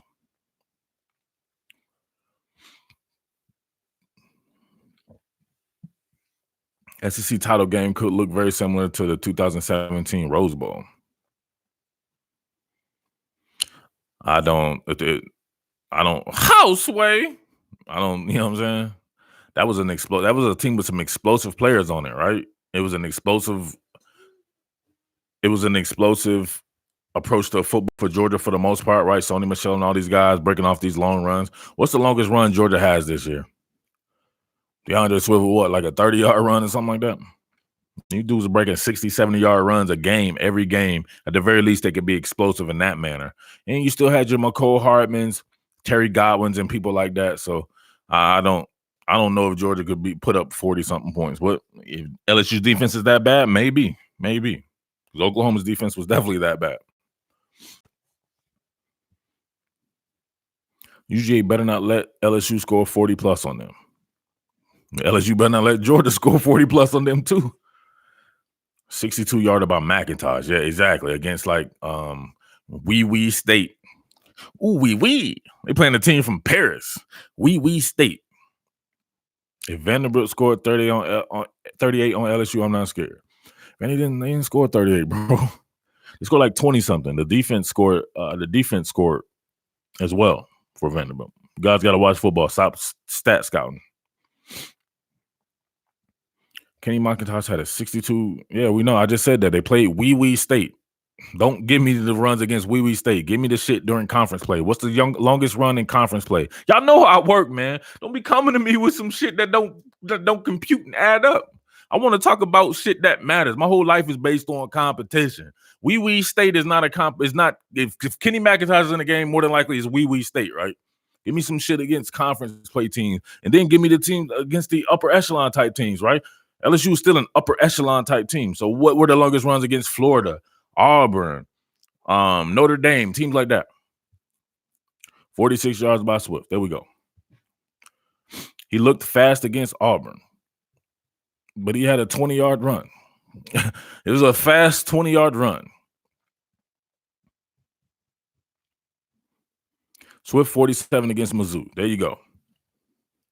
Swift had breaking out 80-yard runs when he was a true freshman, right? So was Chubb and so was Michelle and these guys. It was just this is not as explosive as a running attack. You guys can try to bring up what happened against Wee State and all this. LSU looked like Oklahoma to me, bro. So Georgia is well capable of scoring 40. I think Georgia is playing green on offense. Keep sleeping, y'all. I'm pretty sure Georgia plays some teams. What is Vanderbilt? All right, let's go through the point totals. Just throw out some teams, right? Not everybody is LSU. Let's be real here. LSU still has some dudes on defense. What about Georgia playing against Mizzou? Is Mizzou really that good of a defense to where Georgia should be not scoring a bunch of points against Mizzou? But LSU would. LSUD is bad, but it's not OU. Yeah, OU was like crazy, like on 113th and shit like that. I would say LSU is probably like a top 60 type defense. LSU was like a top 100 defense. OU was 119. Good Lord. Mizzou D was consistently giving up 200-yard rushes before the Georgia game. That's what I'm saying. In the lead up to that game, I had to study those games, and I'm like, well, damn, Georgia should, you know what I'm saying, be taking off on these dudes. Georgia didn't really take off on them like that. Joe Burrow is an NFL QB stuck in college. He's way more accurate than past Oklahoma QBs. Oh, yeah, he's just way more accurate than Kyler Murray and Baker Mayfield and these guys, right? Don't stop living in the fucking moment, bro. What are you talking about? Those are some of the best college players ever. Come on, man. Fucking 11, 12 games ago, I couldn't even make Joe Burrow content without people laughing at him. So now he's all of a sudden is an NFL QB stuck in college. What are we doing here? These are people who just been watching football this year. Joe Burrow's an NFL QB stuck in college. Was he that last year?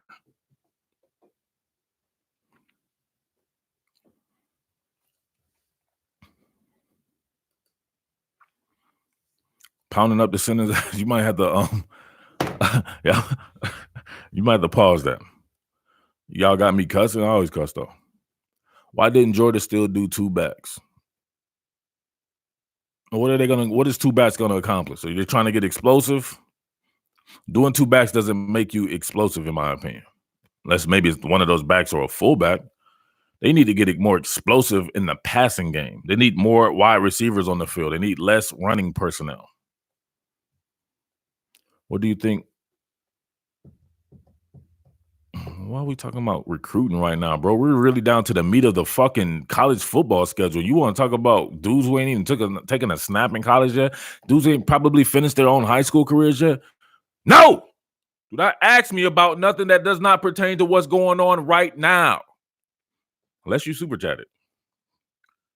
Come on, man.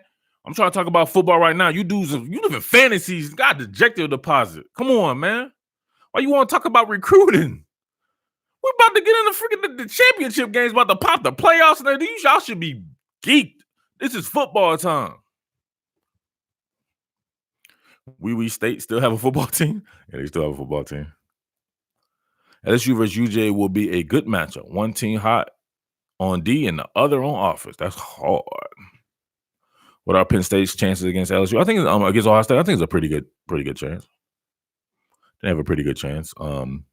Still very talented. It's still a very talented team with a lot of that talent being on defense. Now, has Ohio State seen a defense, right? So has Ohio State seen a defense like Penn State, or what Penn State could be, right? If the personnel comes out and plays like it's supposed to play, has Ohio State seen a defense like that? I don't think Wisconsin is built like that. Wisconsin will have great defensive numbers, but it's still a defense that's more of a plotting defense. Penn State has a lot of speed on defense, right? A lot of the guys in the front seven are extremely fast. And we know Penn State already seen Michigan's defense. Penn State seen Iowa and all these teams like that. So they've seen better defenses, and they've played a tougher schedule than Ohio State. I still think it's going to be a tough task.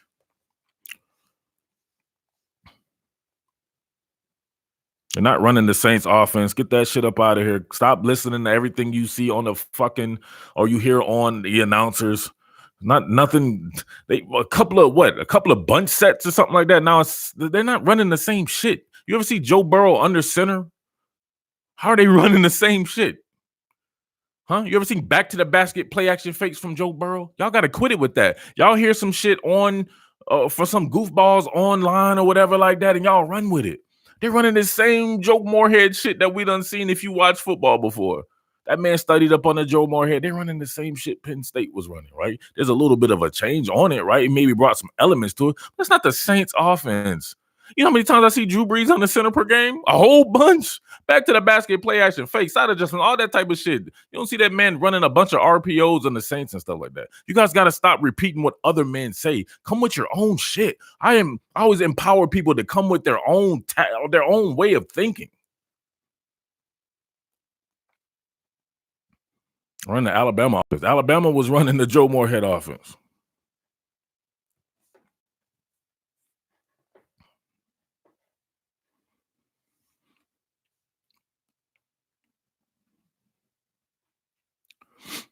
Curious to see who is more disruptive Saturday, Gross Montos or Young.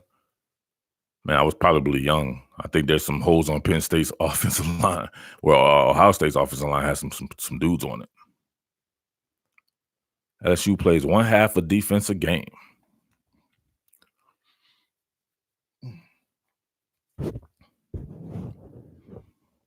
Can't wait to see if defense wins championships in the SEC championship game versus LSU, says Caleb. It's got to be a little bit of balance, right? So even the LSU has to play some pretty good defense, and even Georgia has to play some pretty good offense. But you know what both teams, right? Boxer versus puncher. Who should Georgia be worried about on Texas A&M defense? On Texas A&M's defense, Justin Matabuke, right up in the middle. I think he can give problems to guys like Trey Hill. The two linebackers, Buddy Johnson and my man from Texas, Anthony Hines. Those guys, great sideline to sideline guys, right? These guys, I think, can get after the rush. I really do think they can. But on the back end, they have Leon O'Neal Jr. too. That dude's right. If you're able to add him as a late add to the box against the run game, very good tackling, strong safety. The guys, Elijah Blaze at the one corner spot, and Miles Jones White, you got a 6'4" corner out of there. Can he compete in the quick game? That's what I want to know. Can you make him compete in the quick game? Or because I don't think you have the field just to go past the speed to go past a guy like that, right? I don't think he's the fastest guy we've ever seen. But I want about 6'4" corners' ability to compete like that, right? You saw one earlier, right? The kid from South Carolina, what's his name? Israel something? Maduke.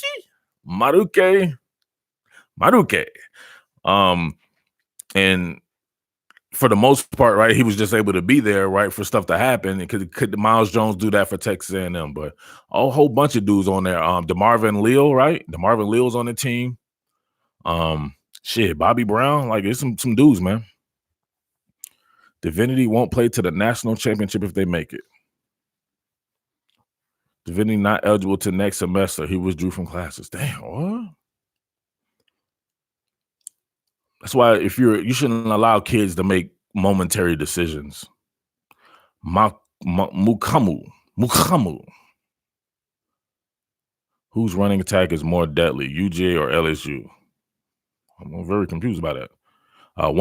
One team has a poor offensive line, right? Has a really good running back. One that's a very standout. Then they have a backup in Tyron Davis-Price, kind of inexperienced, but seems like he has some talent. The other one has one of the best offensive line talent that you'll see with perhaps a first-round draft pick at running back, an experienced senior running back. Like, come on, this is not even really. I'm not understanding the question. Georgia has a better running attack than LSU because it's more to running the ball than just a running back.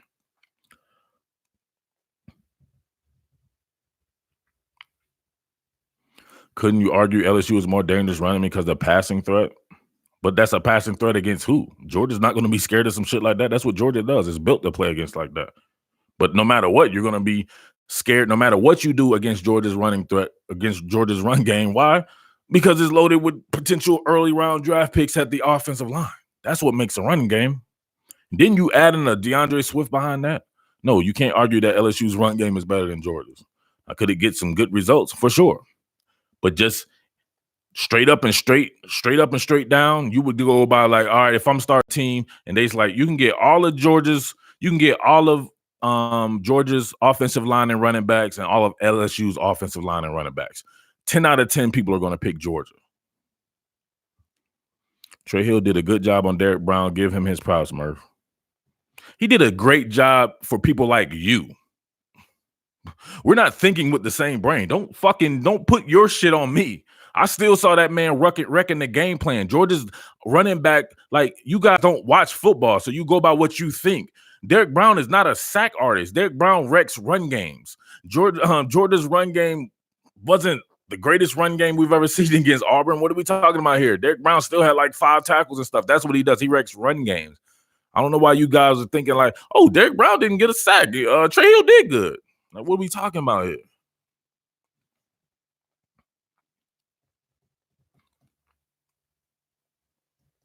Hill did better than most. Oh, my God. I see Solomon Kinley get club bounced in the Auburn game. He did. And I saw Isaiah Wilson get punked out, right? Derek Brown got up and Isaiah Wilson started looking away. He's like, somebody say something over there? And Derek Brown's right up in his face.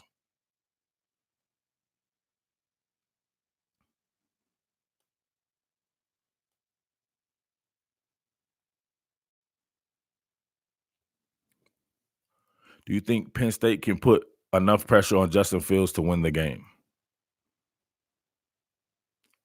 I don't know what pressure is. You got to get guys on the ground. Putting pressure on somebody is the most overrated shit I've ever heard in my life. Go look at Aaron Rodgers' stats against pressure. But go look at Aaron Rodgers' stats when his ass is on his back, right? When he's sacked, huge difference. Getting pressure on a guy like that, you know what he's gonna do? Detach from the pocket, get a nice little 15-yard gain. To me, sometimes it's better to play coverage against these guys. I know it may sound funny. For real, that's what I said against Tua and those guys. I would rush 3, drop 8, have a spy on him. He can't think the game through. Justin Fields still can't think the game through, no matter what you guys who don't watch football and you just stat scout. This guy's still a one-and-done read guy. You take away that first read, and you have enough guys on the back end to contend in coverage. She's gonna try to leave, right? Now you have the perfect guy to detach from the pocket with him. I think Micah Parsons is a better athlete than even Justin Fields. This guy's an animal. If he's the guy spying and you got enough guys back in coverage, that shit can get real difficult on people. It really can. Think Mac Jones flying under the radar. Don't come in here talking about Alabama gonna make the playoffs and then it says Mac Jones flying under the radar, bro. We caught that shit. We don't do the whole fanboy type stuff in here. You can come in and talk some football. We can do that, but don't just come in here talking about Alabama back in the playoffs and stuff.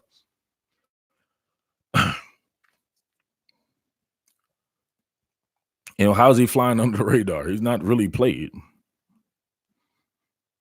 Phil stares down his receivers pretty hard. I'm talking about he's going when I say he's a one and done read guy, he's staring down his primary read. That's where he wants to go with, right? So if that guy's taken away, there's more guys in coverage, you're going to force him to detach. But when you play fabricated blitz package schemes, and maybe that first guy is not there, but guess what? There's going to be an open run lane because you're rushing guys and losing gap integrity.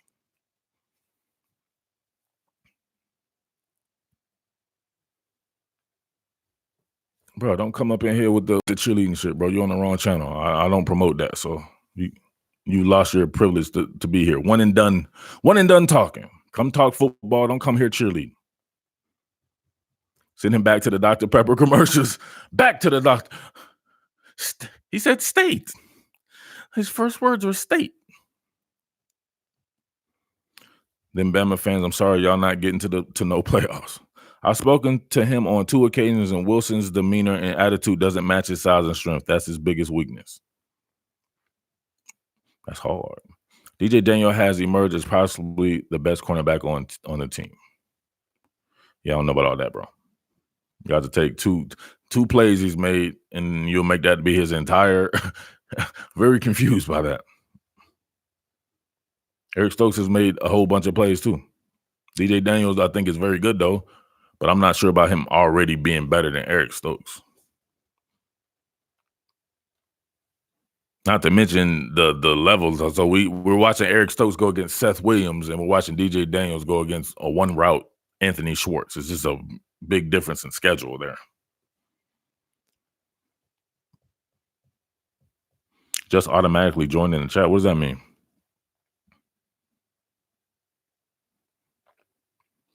Eric Stokes is only a sophomore, right? No, Eric Stokes?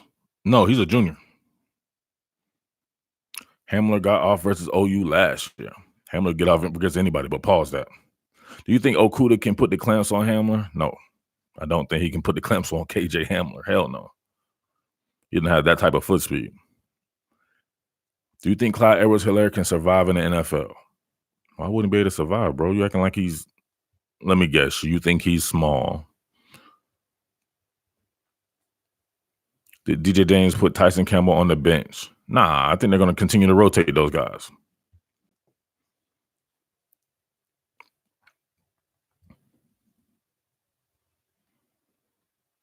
Yeah. I'm sorry. Yeah, his third year. He's a junior in college, but he's a redshirt sophomore. So not a sophomore, a redshirt sophomore. So you better off calling him a junior than calling him a sophomore. He's a junior in classes, meaning he can go to the NFL after this year, but he's a redshirt sophomore on the field. Georgia defense can carry them to a national championship. Perhaps, bro, perhaps, but got to score on offense as well. And if you're playing offense the way you're playing against Clemson, I don't think Georgia can beat Clemson playing the way they play on offense. Because guess what?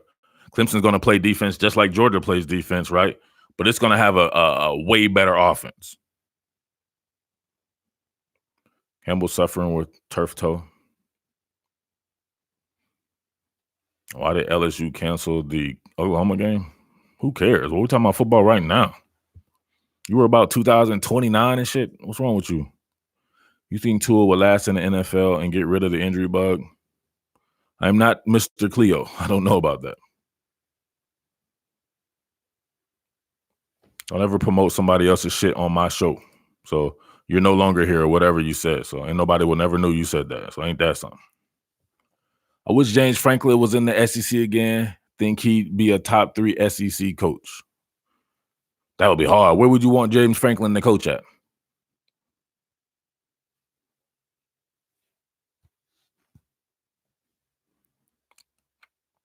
Well, Cager out, the offensive scheme has changed. What did it change from? I didn't say that shit. That shit still sucks. It sucked with Cager and without Cager. Y'all take one little game where the man had a freaking free run, 52-yard touchdown from a coverage break and make that be the entire offense of the entire season. It should change from earlier in the season where they were doing all the jet sweeps and the orbit motion passes and all that, right? That's what changed.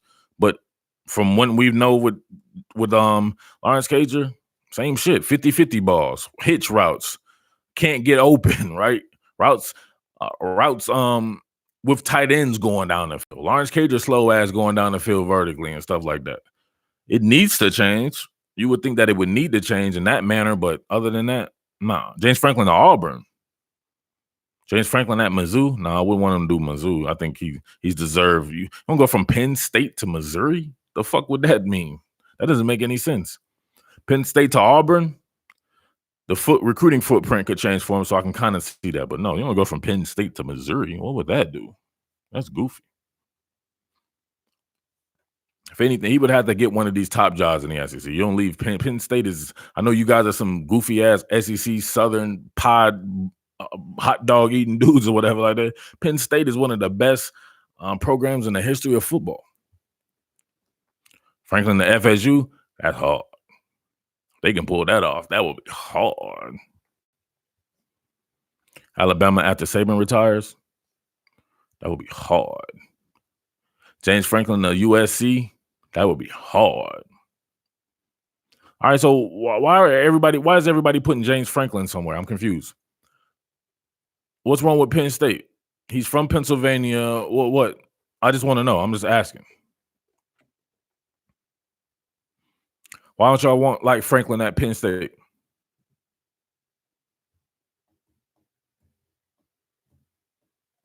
Helton always does just enough to keep the gig. Exactly. Helton ain't losing. He gonna have 9 wins. Harder to recruit top talent there to Penn State.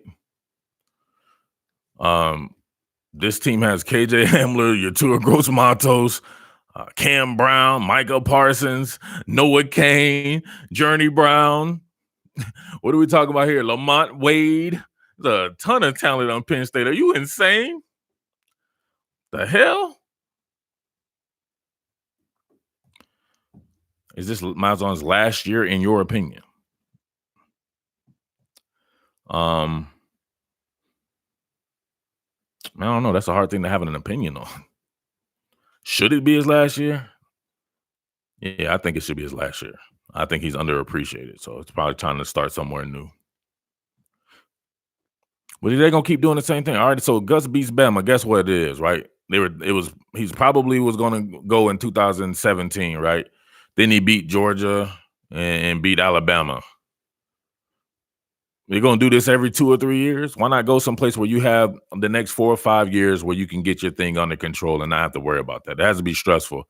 Every year or every 2 years or whatever like that, they want you gone, and then you have to beat Bama. It's just goofy, man. It's probably time to go. Lamar says Penn State looks like an SEC team. These people don't watch football, man. They literally watch highlights, and they watch one SEC team. Penn State is loaded. Pat Fryermuth is on this team, on the Penn State team. I can keep going. Rasheed Walker is an offensive lineman on that team. They have a whole bunch of talented. They recruit the DMV area.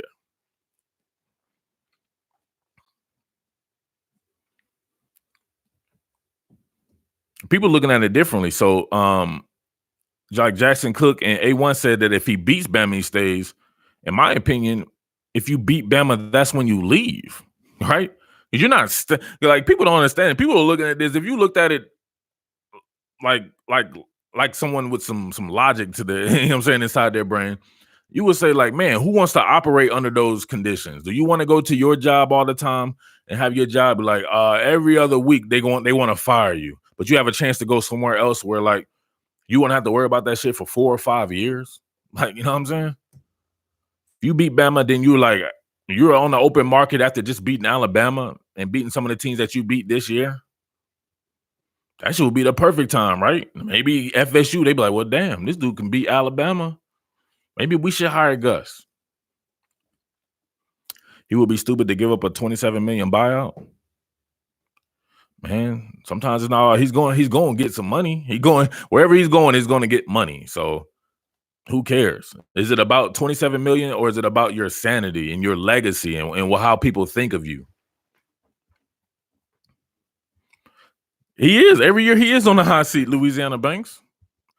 I should go into coaching. I don't want to coach. I like media. So media is my thing. 6 years running in the media. Gus as UGA's OC. Somebody slapped Lamar Stevens and let one of them anvils fall on his head. Gus is not anyone's OC. Gus is as a head coach, a very proven head coach. Now I better start respecting Gus Malzahn, man. Money, money, money, money, money. Nah, for people like y'all ain't got no money probably. These guys be wanting to have some sanity about themselves, right? These guys is kids are going to school and everybody's like, your dad about to get fired. Wife can't go to the country club without people looking at her funny like, she ain't going to be here long. Put D-Rob on the outside. Cager is like a tight end. Landers can't hold soap in the shower. Whoa, pause. Dondarian be knowing about these dudes dropping the soap in the shower, it seems. Gotta watch Dondarian. He be up in there prison raping people for real. He be looking at people. He like, yeah, his hands ain't good. I wonder if he gonna drop that soap tonight. And what he say else? Simmons will catch the ball and hand it to the defense. Landers a bust. Yeah, I struck out on Landers. I'm not even gonna lie. I completely struck out. Sorry about that, y'all. I apologize. What's wrong with Dondarian, man? That's my dude, man. But he been there raping people in prison. I guess you'd rather rape the people in prison than be raped in the prison. I'd rather be the suspect than be the victim. You hit it, though. People don't realize how stressful these head coaching jobs at the top level. Shit gave Urban Meyer like 4 heart attacks. First of all, you gonna get out Urban Meyer. And second of all, you're right. He did have about 4. Can ASU sneak up on Oregon? Yes, because I'm pretty sure Oregon looking to that Utah game like, let's get it. These games are scary, man. The Texas A&M game has to be scary if you're a Georgia fan. Them looking too far ahead, man. Everything's still in play for Oregon, too. It can still play for a national championship. That Utah win is going to be huge for Oregon. Gus doesn't have the credentials Meyer has. It doesn't matter, man. He does. He has enough credentials in the coaching industry where there's guys like Willie Taggart and these boys that are floating around college football that haven't done remotely the type of shit that he's done, right? He's been to a national championship game and everything like that. He's recruited and gotten he's done all kinds of shit. He's done enough shit to where he shouldn't have to feel stressed all the time. At the very least, he can help himself out by going somewhere else and getting a fresh start. All right, Caleb. Thank you, bro. I wanted to hit everybody up on their lunch breaks and make sure that everybody was entertained during their lunch break. So I wanted to get a few spazzes in. You know what I mean? It's all good, baby. Learners had me fooled for a minute, too. Heck yeah. Landers looks the part, though, man. He's fast as hell. He's got some serious jumping ability. Here we go with this shit. All right, bro. Then who deserves a top 4 spot if Georgia doesn't? Let me see what he's going to. No, hold on. I already know what he's going to say. They lost to South Carolina. And your point, what does that got to do with anything, bro? Who have they beaten, right? You know what the haters do? they look at some shit like that. But who are they beating? They've beat more teams than all these other teams you're talking about. They've beaten more top ranked teams, right? They've beaten top 10 teams, top 15 teams. All the teams that they've beaten are actually still ranked too. Some of these guys played these teams, beat them, and these teams have gotten beat by 40 other people and they're no longer ranked. What are we talking about here? But go ahead and say it. Yes, they lost to South Carolina. I got my Paul Feinbaum thing that I got from Paul. He told me to go around and say this.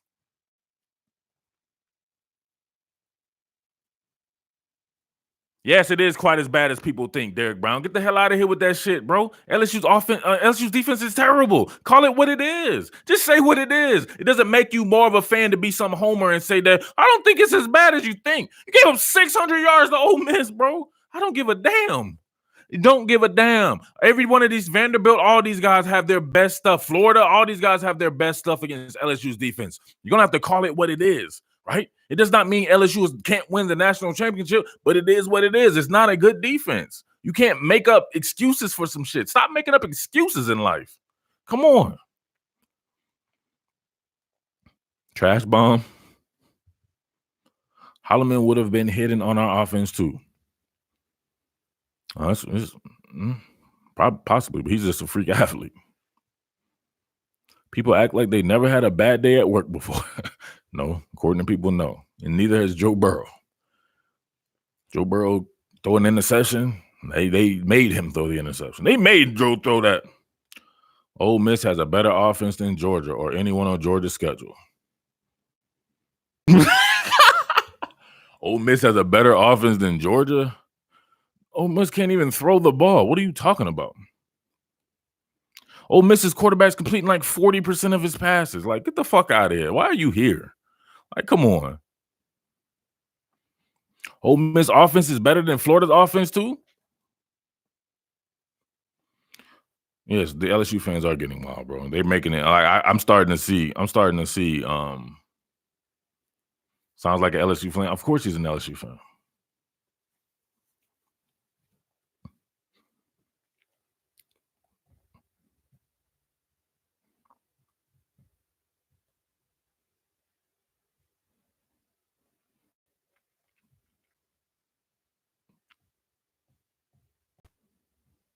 Ole Miss offense is ranked higher than any offense than Georgia has played, and you say their defense is great.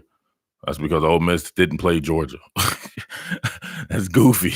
That's the dumbest shit I've ever heard in my life. Ole Miss played, their shit will go tumbling down. You're going to beat Georgia with just a running quarterback? All that team speed and all it's going to take is just a quarterback running. He can't even throw. He's not a threat to throw the ball, really, right? He's not a threat to throw the ball downfield and none of that shit. He's inaccurate as hell. He's got some serious wheels. They can't game plan for that? Are you serious? Like, come on. I wasn't saying this when Ole Miss put up 15 on Memphis.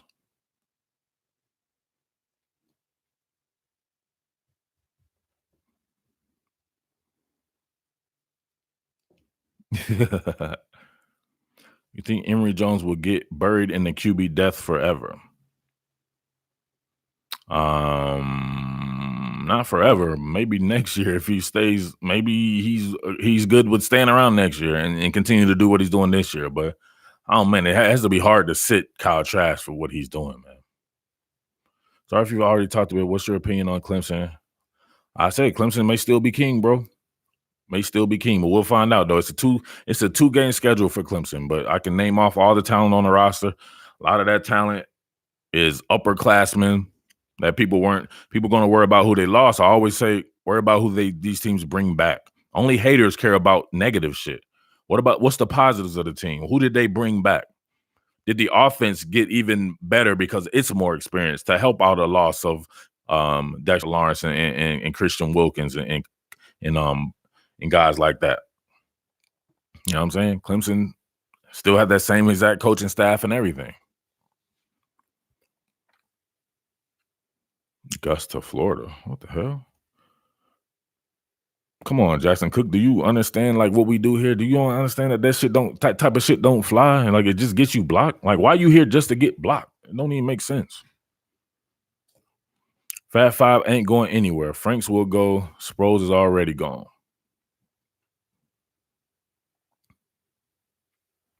Should Will Muschamp be fired?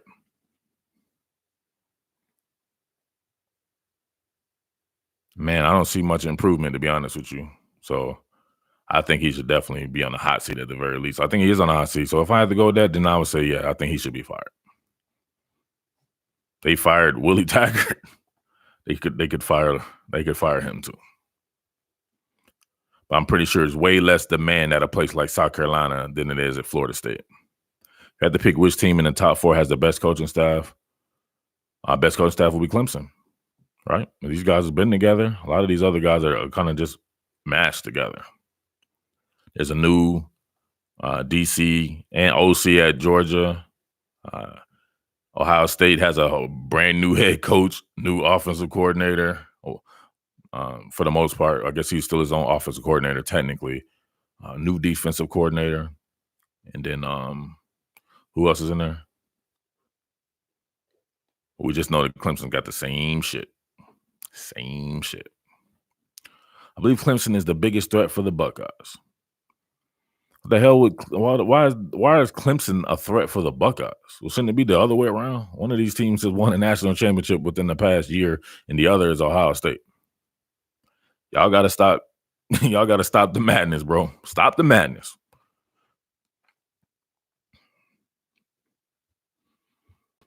Hey Jay, didn't I already tell you 15 times about some of the shit you say you being like block worthy, bro? Like, don't start that shit up on my chat, bro. I don't feel like, I don't want to talk about stuff like that.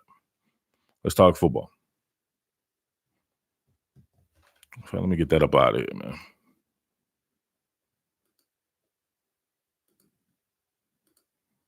Damn, I can't even get it out.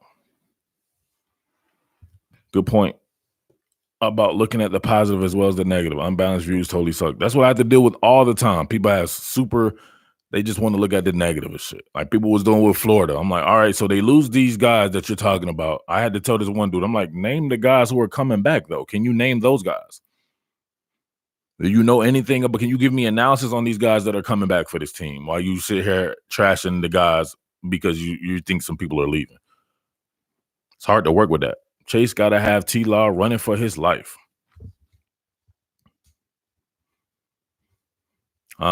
It's a possibility that he could do good against that, but guess what? T-Law will run anyway. That's what he want to do.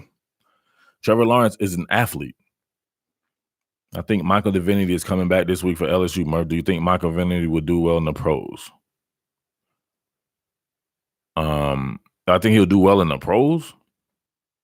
He's kind of a tweener. Like, what does he do well? Right? I think of him as an inside linebacker, but they like to play him on the outside. He's just one of those guys, man. They're gonna have to pick a spot for him, and we're going to have to see what he's really all about, right? So he's the master, or he's a jack of all trades and a master of none. A lot of these other, Chase Young has mastered some shit. All these other guys we talking about, they've mastered some shit. Michael Divinity to me seems like a guy who's sometimes he does good with this, sometimes he does good with that. A lot of the times he doesn't do good with this. A lot of the times he doesn't do good with that. So he might kill it at the combine, though. We've seen plenty of people kill it at the combine, bro. That don't mean nothing. Y'all remember what was his name? Vernon Golston from Ohio State. Anybody killed the combine better than Vernon Golston? Y'all probably don't remember that dude. That dude was nasty. No, Arkansas has no chance against LSU.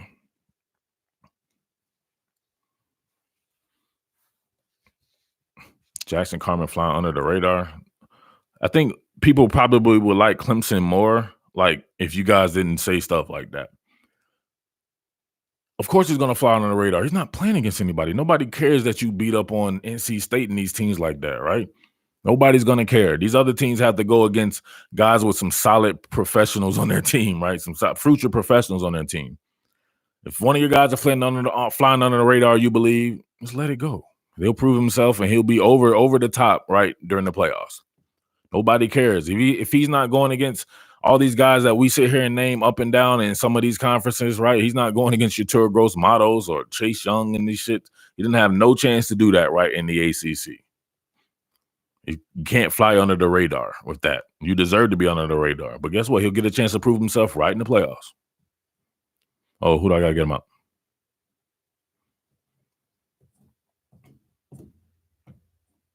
Cornelius Washington ain't killed no combine. You notice nobody said nothing about Vernon Golson, so I could tell.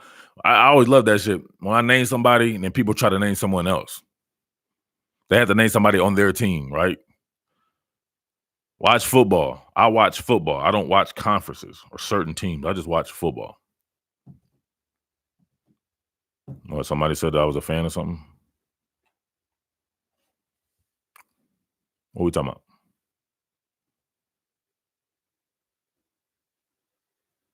Oh, you talking about Jay Johnson getting in trouble? Jay Johnson is trolling?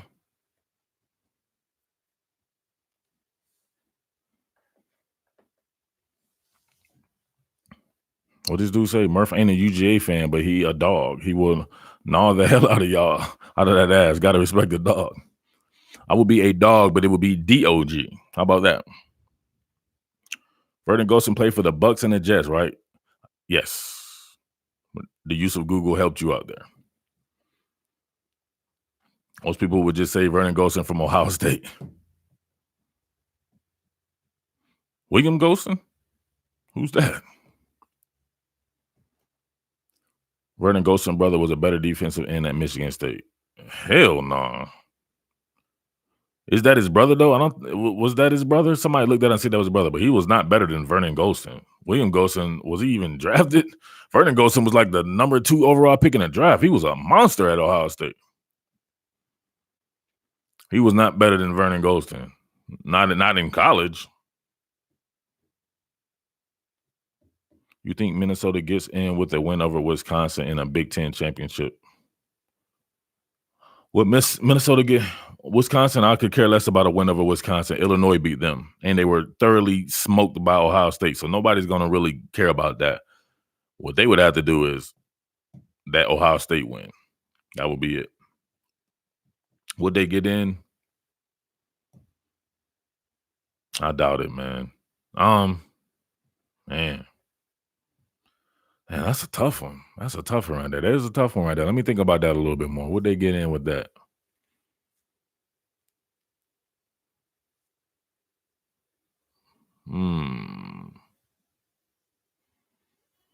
But you saying one loss in the Big. Suppose Oklahoma's a one-loss team as well. You can't automatically assume that. So you would be going by the battle of the one-loss teams. Man, I wonder if they get in just because they're a good story. But I don't know. I think Oklahoma could do more damage than a Minnesota, to be honest with you. Somebody get this Nolan kid up out of here.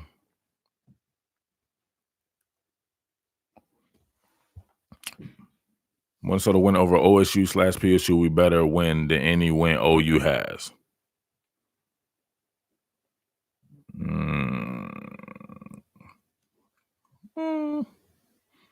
Who did? Yeah, I guess you can say that.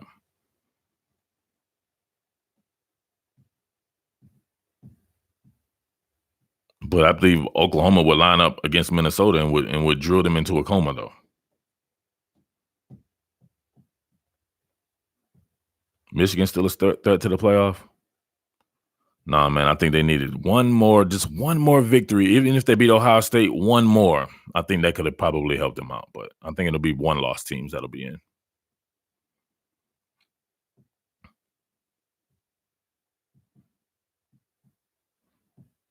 Lamar Stevens, you can't just be we're gonna take your wrench from you, bro. You can't just be a commenter. You're also a mod. Get these dudes up out of here. If these other dudes can see that these guys need to go, why can't you see it, Lamar?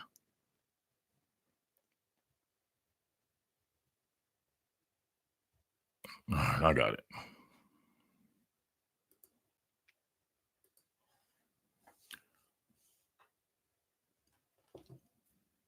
How do you feel about LSU defense versus UGA's run game? I don't feel nothing about. Come on, y'all are killing me with this. I don't feel nothing about LSU's defense. LSU's defense is not that good. Well, LSU's defense, its best defense is its offense. They're gonna bust your ass on offense. That's what's gonna happen. But no, LSU's defense is just not good to me, man. It hasn't, and it's nothing new. I've been saying this all year.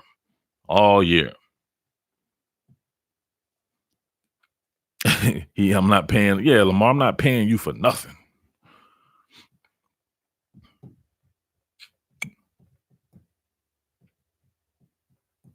I've been at 88 for a minute. I'm 730, buddy. I'm crazy. We need Santee in here. Yeah, where is Santee?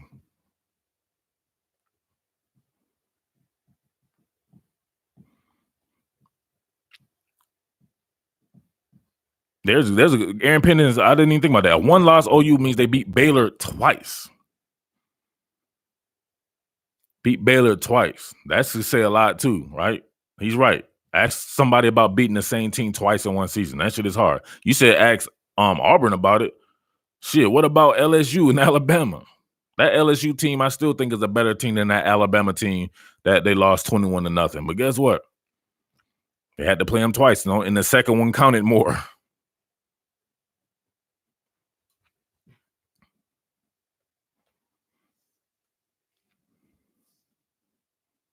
The fans ain't gonna play A&M. What does that mean? All right, man. Thank you. I appreciate it. Have fun in your class, bro. Study hard. You think Delpit underperforming these last couple of weeks? Yes. Delpit is definitely underperforming. Poor angles to the ball. Looking lackadaisical. Looking like he want to be in the NFL already. 2000 LSU defense better than Bama. Tuscaloosa scoreboard says so.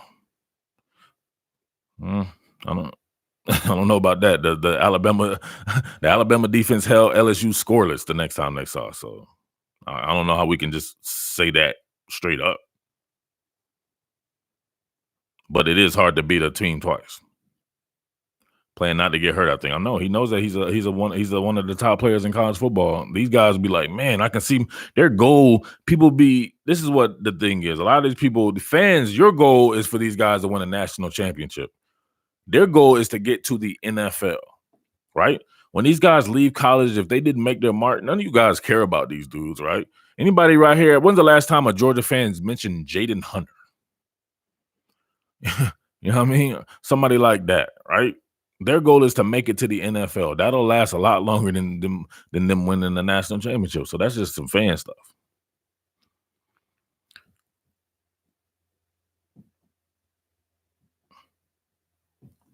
All right, Corey, you're starting to annoy me, bro. Like, you're the exact type of person I don't want to talk football with. Like, for real. That's why I advertise this shit to Real Football Head.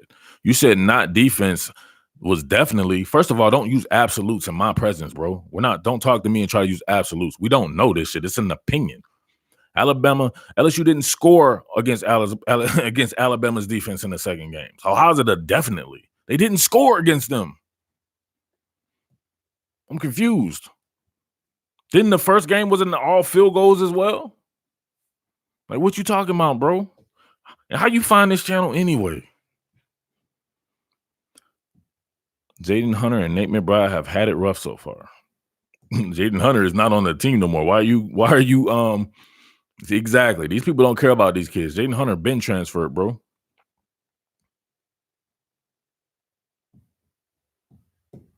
Yeah, I definitely need Santee. Nolan, we told your dumb ass before, bro. For real. Now you gone. So you can please exit out of the stream and get the hell on, bro. No, you heard us say we're not talking about nothing but what's going on right now in football. We don't care about what's going to happen 4 weeks from now or what's going to happen 6 weeks from now. We care about what's going to happen right now. So hopefully you just get the hell on. Don't lurk.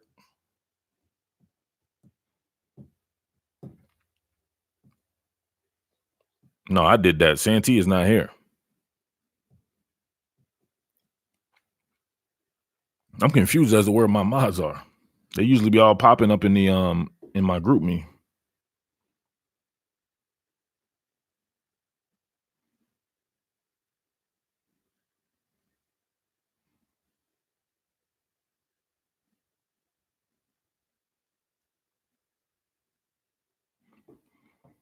Santee back. Santee back, and he had to fire somebody. That's hard. When you back from firing somebody, you know you full of piss and vinegar. That's hard.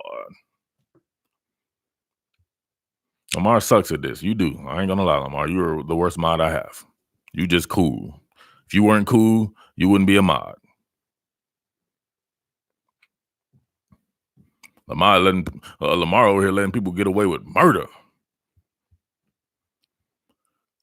Mick brought up, made me remember the video you put out talking about the possibility of Georgia swapping him to fullback. I never said the possibility of that. Don't do that to me. Just do what I say on the thing.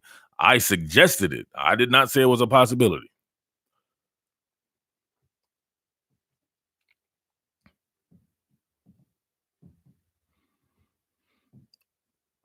Oh, I forgot.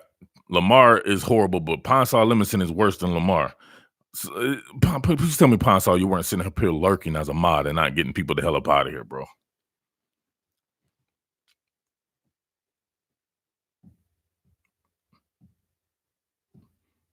Ponsal just sitting up here lurking, just watching people act a fool up in here, not even doing nothing. Murph, is the rain going to be an advantage or disadvantage for you? We talked about this earlier. Both teams are out there, bro, and both teams to me are physical run teams. So I don't think it'll be an advantage for either one of them. I think both teams have the same strengths, right? That's why I think it's a scary game for Georgia. I told y'all before, physical teams scare me with Georgia. Teams that can out Georgia. Finesse teams that want to pass the ball all the time, Georgia's built for that.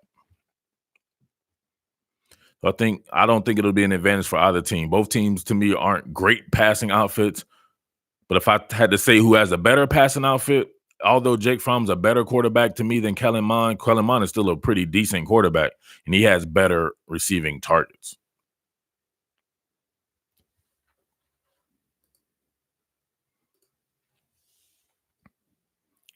Why is Pac-12 considered Power 5 still? Because they have teams like Oregon, bro. Oregon, come on, your little Auburn team going tooth and nail with Oregon to get it out.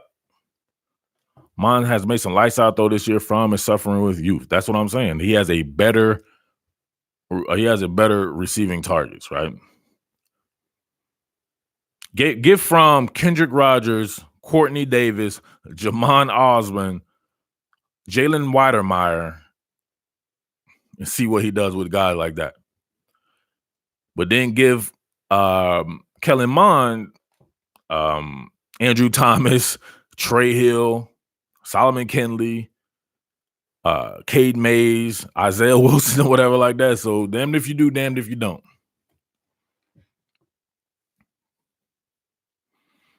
Y'all remember Kendrick Rogers busting Clemson's ass last year?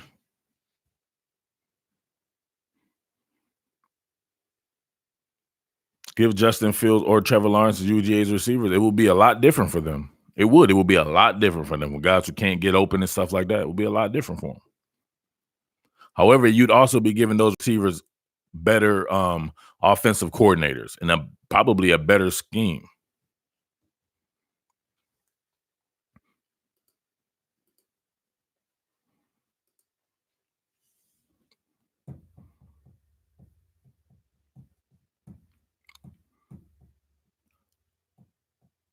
Justin Fields already had UGA's receivers? No. None of those receivers Justin Fields played with is currently on the field.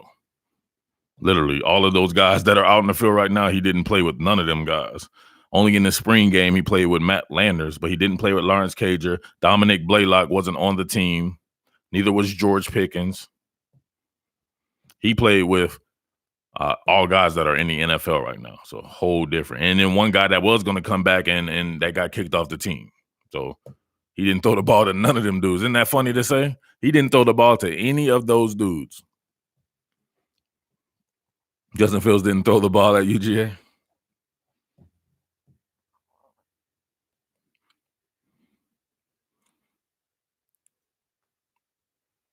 How do you think Texas A&M split back formation? Oh, Santee, he came back. Was that the same dude, Santee? He came back from like 2 hours ago. He's like, I'm going to get this question off. Broke ass. Blaylock and Pickens are... Ponsal, you ain't on your J.O., bro. This dude... Oh, that's now a different one? If that's a different one, then what did he do wrong? What did he do wrong, Santee? I'm confused. Georgia receivers aren't as bad as some people make them out to be. Yes, they are. Yes, they are. What? What don't you get about that? Why do people do that? Just like the same people said that LSU's defense is not as bad as some people make them out to be. Yes, it is. Georgia's receivers are as bad as people make them out to be. These are inexperienced guys. None of them are explosive athletes. What are we talking about here? Maybe Demetrius Robertson, you could say, is an explosive athlete or whatever like that. But this is how you judge it. Would any of these guys start at LSU, Alabama, or Clemson? Any one of them. I'll hang up and listen.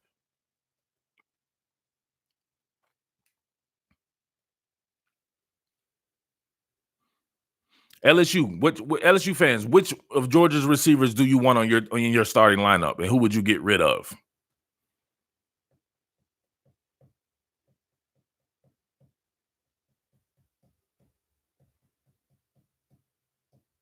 Waiting.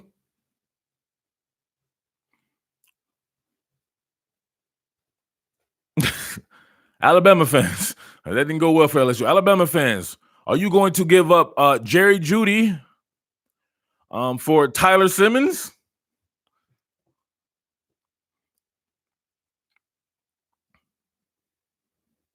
Would you give up Devontae Smith? Would you give up Devontae Smith for Matt Landers?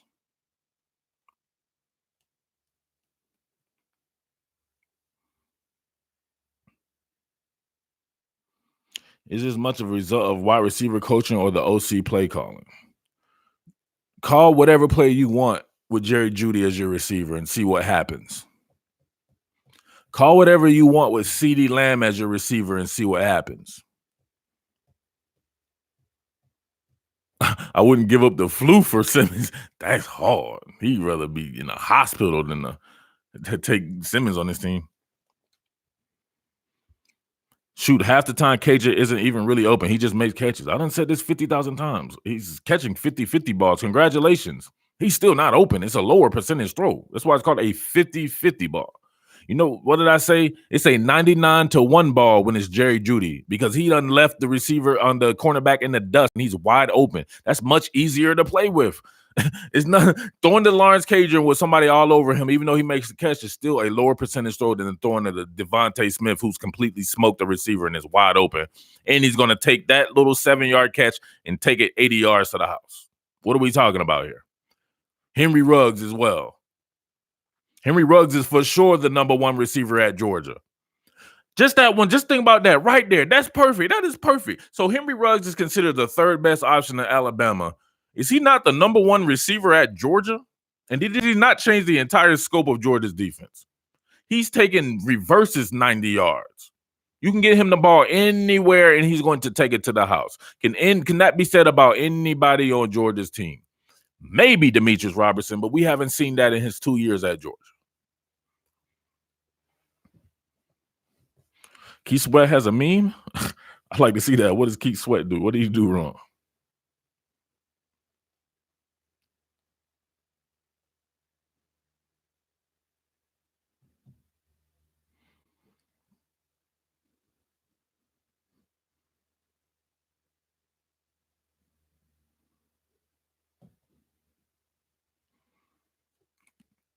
Ruggs might even be the fourth.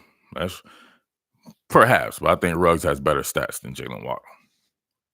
Same with Terrace Marshall. Not explosive, but dude just catches touchdowns. That's all he does. Terrace Marshall, I think, will be the number one receiver on Georgia as well.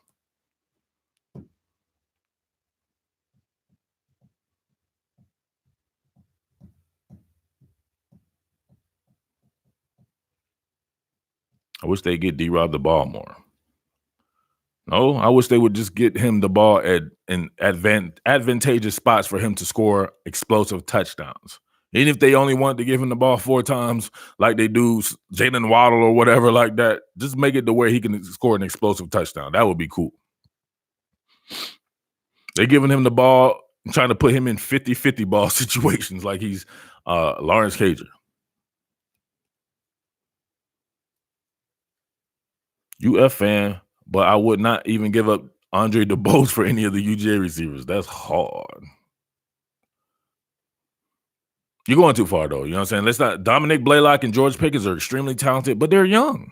That's it. Right now, they're young. We're not saying that I'm not, at least I'm not saying that. I don't think they're going to be, they're not going to be, they're going to be great. but they're young right now. So we're talking about the right now. Tyrell Shavers will be the number 1 receiver on Georgia. You may be going too far with that.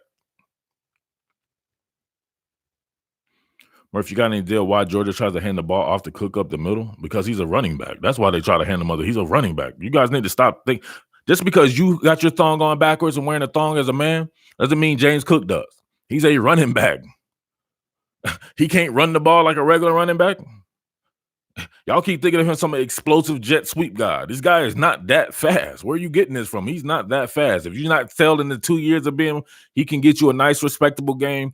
He's not Henry Ruggs. He's not Devontae Smith. He's not that fast. He's a running back. He's like Alvin Kamara. Terrence Marshall will be UGA's number 1 wide receiver. I can dig it.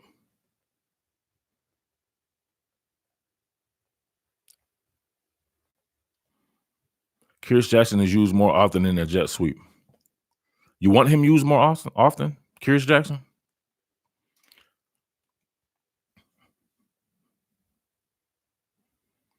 Your boy James Cook is smooth. Very smooth, but I don't think he's some blazer. Neither was Alvin Kamara, right? What did Alvin Kamara run at the combine? But they still run Alvin Kamara inside the tackles as well. You're going to always run him outside the tackles. Guess what? Defenses know to key outside the tackles. You got to switch it up. You guys play video games too much, man. If you're going to always run this guy and do the same thing with him all the time, it makes him easier to defend.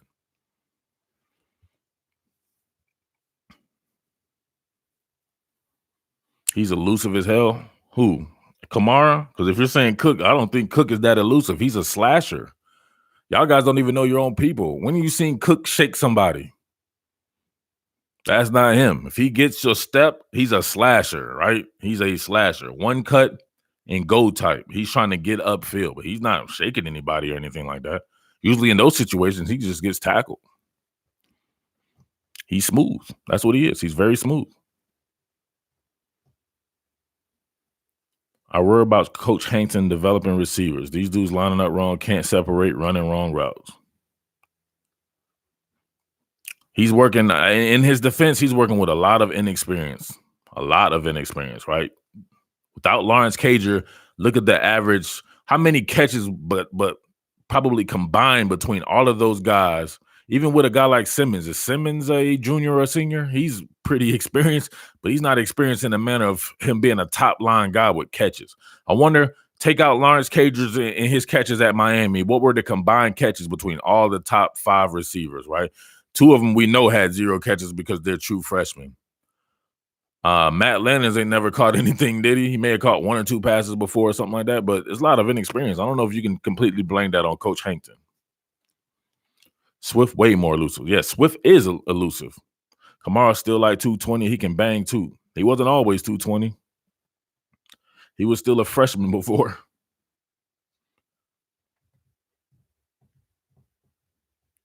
Kamara is just a freak. He can do it all. But I feel like Cook is that too. But did y'all put up the 40-yard dash from NFL.com, the scouting combine results from Alvin Kamara? What did he run? I feel like that's exactly what Cook would run. Cook is smooth as I don't know what, a glider, but he's not a take the top off a defense type guy, especially if you're putting him at slot receiver or something like that. Cager is the closest wide receiver UGA has that somewhat imposes their will on the opposing defense. Well, he's 6'5". What else is he gonna do?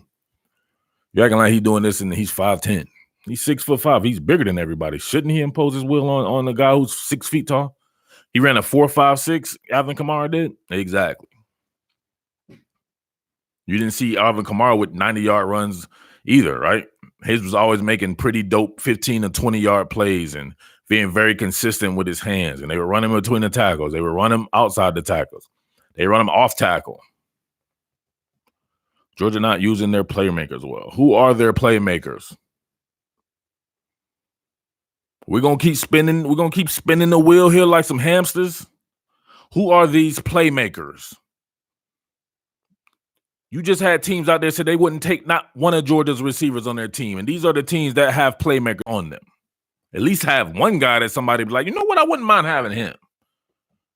Stetson Bennett. You don't know how he was a backup? He's still a backup. What do you mean you don't know how he was a backup? He was a backup in college. He's still a backup in he's just, it's a rotation. Running back is a rotation thing. Don't look at it as a starter or anything like that. Better use sarcasm font, Mac Edge, because I can't stop saying T. Swift would start anywhere. Coley can't even make plays for UGA.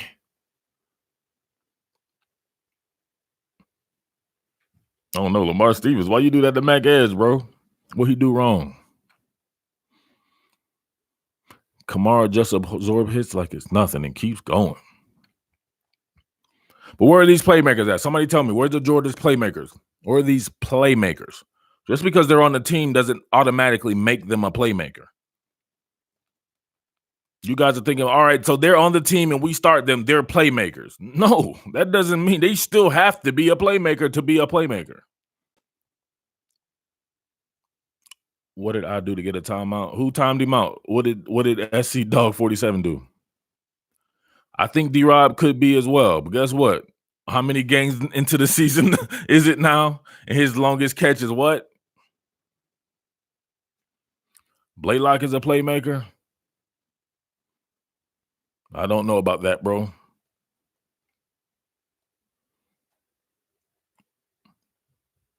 $33 yards? That's damn. Demetrius Robertson's longest play is 33 yards. That's it?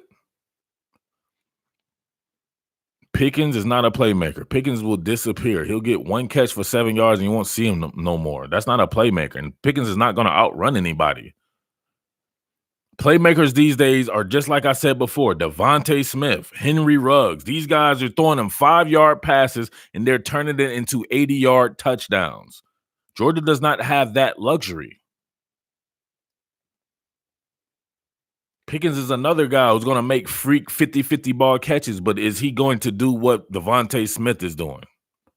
Could these guys do what, there's another one, CeeDee Lamb, could they do what Jerry Jeudy does?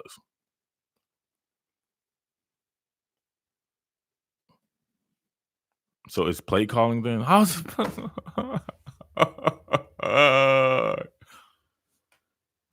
God, man.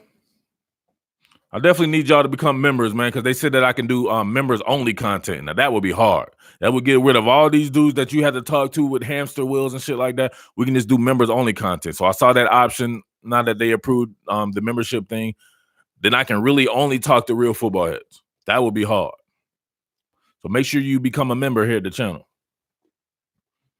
Isaiah McKenzie, McCole Hardman could definitely take some shit 5 yards or whatever like that and make nothing out of it, and make something out of nothing.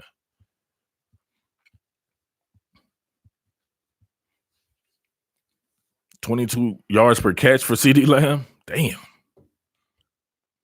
And look, and CeeDee Lamb is not even a fast receiver. He just understands how to play football.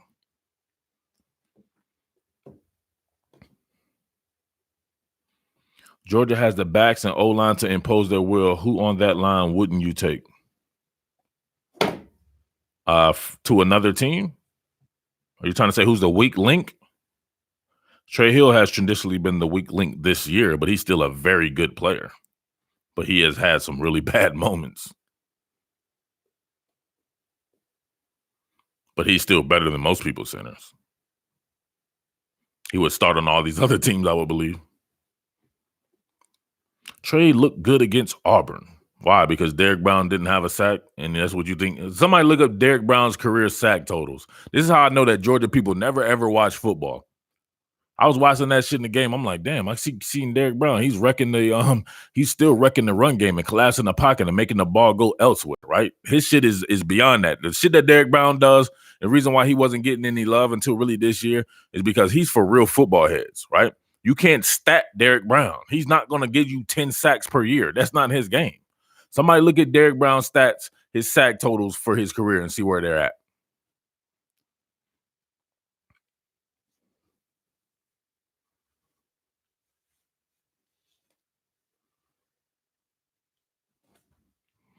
12.5 in his 4-year career. So he's averaging what, three a year.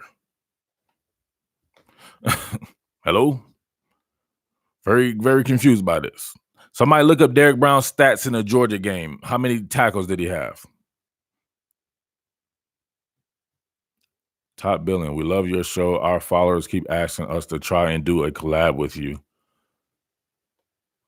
How much money do you think Fromm lost versus if he were draft eligible last year? So this is no disrespect to anything. You know what I mean? Like, I'm not much for anybody who's outside of my circle, bro. Doing anything with anybody. So I'm gonna be honest with you up on that. So I mean, I'm not sure what you guys have going on. Salute to you. Thank you. To answer your question, I think he lost a lot of money. I really do. I think he had a much better year last year, and it's not even his fault. To me, he's just as good as he was last year. He's showing the same type of shit that he was showing, these opposite hash throws. He thinks the game out. He's very, very, he's very cerebral. He's just one of these cerebral guys that you in the NFL, he can think the game through. A lot of these guys right here are being spoon-fed shit, right? Right before the snap starts, what do? What do I do, coach? We have to look over to you. Anybody see Jake Fromm looking over to anybody? He's doing the shit that the coaches are doing for these other guys. He's doing it himself. However, the talent around him is just not the same. So he's taking a step back. So I think he's lost a lot of money for sure.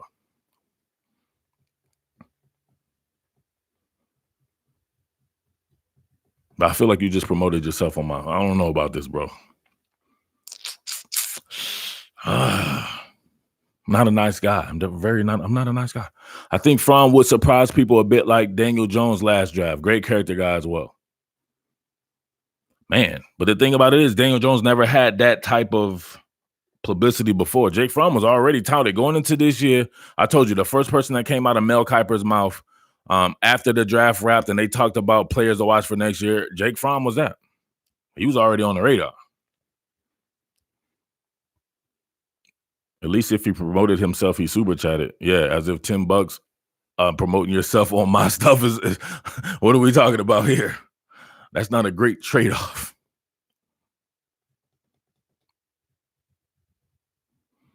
Now, see what I'm saying? See, you come and you say that. Now people are saying your name on the stuff. It's not. I don't know what Greg Graves. That's not a good trade-off to me.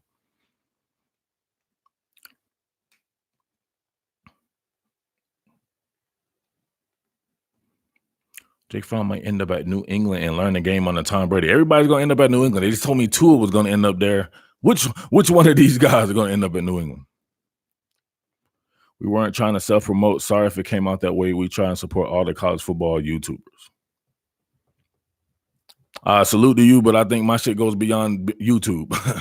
I'm a 6-year in the media, work at SB Nation, all these places, baby. Rivals, you know what I'm saying? So I appreciate you or whatever like that. I don't know anything about you though, but thanks for the super chat. I will say that.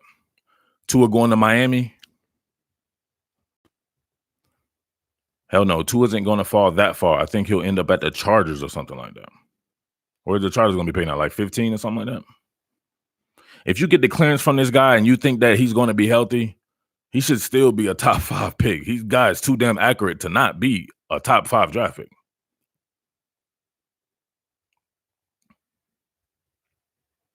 William Whitfield says, I would not be a fan. Believe me, I would never know. I'm not going to be clicking on nobody else's shit. I don't watch nobody else's shit.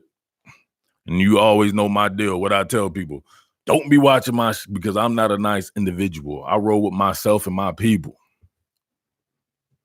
But look, now everybody gets there and everybody gets to talking about this person. I don't know how I feel about this, right? This is, you know what I'm saying? If anybody knows me right now, they know that I'm on the inside, that I got that little knife thing that I can't find.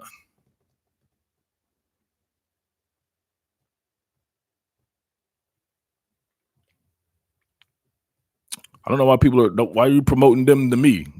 You see how they really want them promoted on their stuff. Why are you going to promote them to me? Like, what is that going to do for me? I'm not clicking on nobody else. I don't care what anybody else thinks about college football, except my people.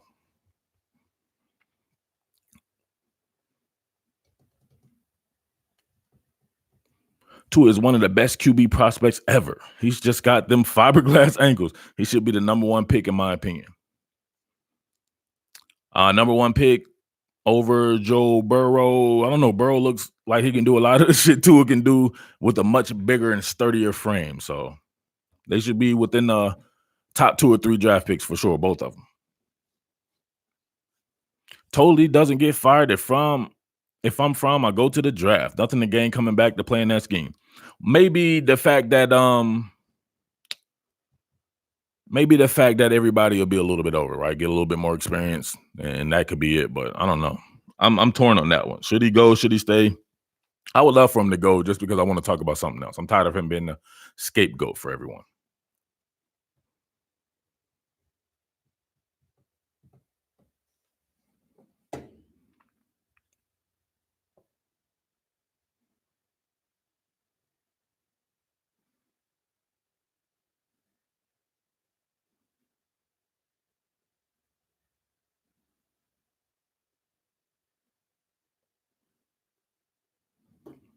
All right, where we at? If Tua decides to come back in 2020, Fromm may need to consider going pro. NFL will be Tua, T. Lawrence, and Jay Fields. Fromm has a good year.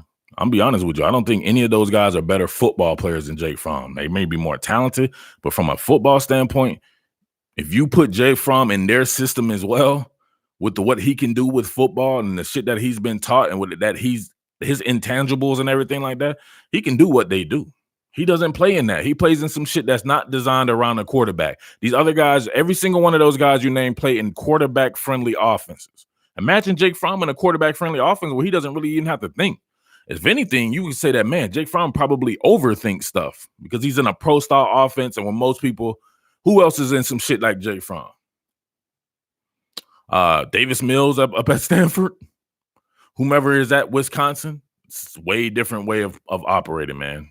And people are going to judge you against those guys, even though they have inherent advantages than you have. So it's tough on him already. He has to be. I would think this kid has to be super mentally strong, man. Because most people are going to look at it. First thing they do is come back and be like, "Oh, Justin Fields, did y'all see this and that?" I'm like, damn, Justin Fields is literally throwing to people who are wide open. I sat there and I do these film studies on Jake Fromm. Every single throw, right? I don't say every single. 8 out of 10 throws or 9 out of 10 throws are contested catches where somebody is right there. Tua and Joe Burrow throwing the guys who are wide open. That's different. That is way different. But people don't take that into account.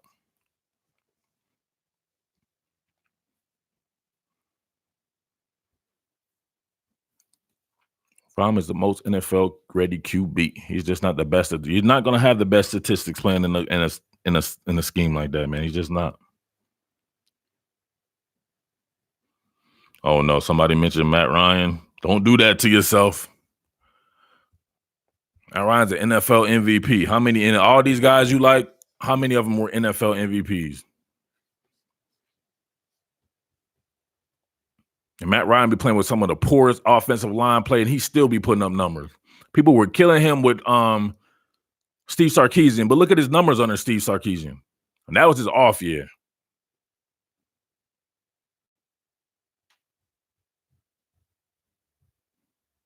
John Plumlee from Ole Miss is going to be a legitimate threat next year. If Ole Miss can get a defense, they will threaten Auburn and Bama. He's got to get better, though, man. People are going to figure that running stuff out. He's got to be able to pass the ball. He's completing literally something like 40-something% of his passes. That's horrific. Imagine if he was completing just 60% of his passes with the way he can run. And I'm not going to lie to you. I think John Reese Plumlee is like Michael Vick. He is that type of an athlete. He is super fast. You can visibly see him separating from defensive backs when he's running. He's got some kind of crazy ass speed to him that went to me kind of under the radar. Is that what you thought he'd be? Man, now we done devolve this shit into NFL discussion. What up, Marcus? I've been on for 2 hours and 33 minutes. Where does Fromm differ from Aaron Murray? Because Murray did not make the NFL, although they seem very similar in college. They seem similar because they're white and they wear number 11. Did you see Aaron Murray killing it as far as his pre-snap recognition? Did you hear anybody even really mention his pre-snap recognition? I'm sure, obviously, he's very good and very knowledgeable, bright. We know that to be the case now, whatever like that.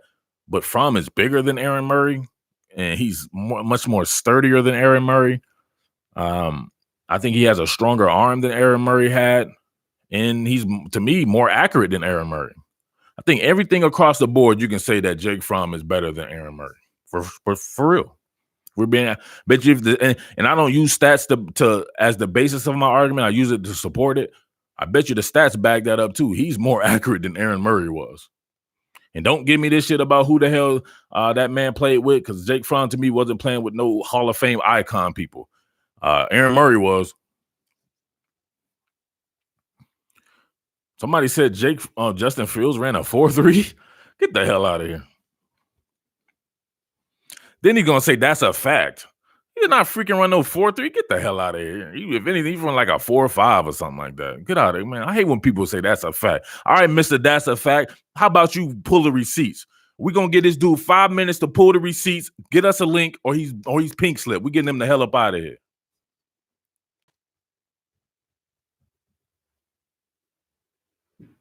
"4.3 fact. Pull the receipts right now. Pull the receipts. Give me the link.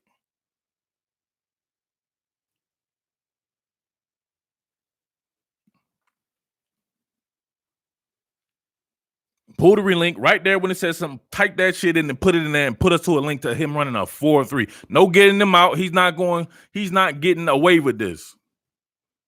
If anyone can look it up, won't you look it up? He just knows he's about to get blocked. So now he's going to go into his turtle shell.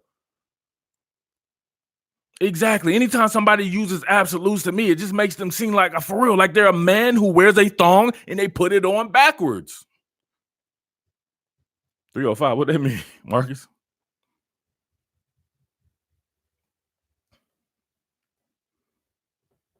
$4.51 at the opening.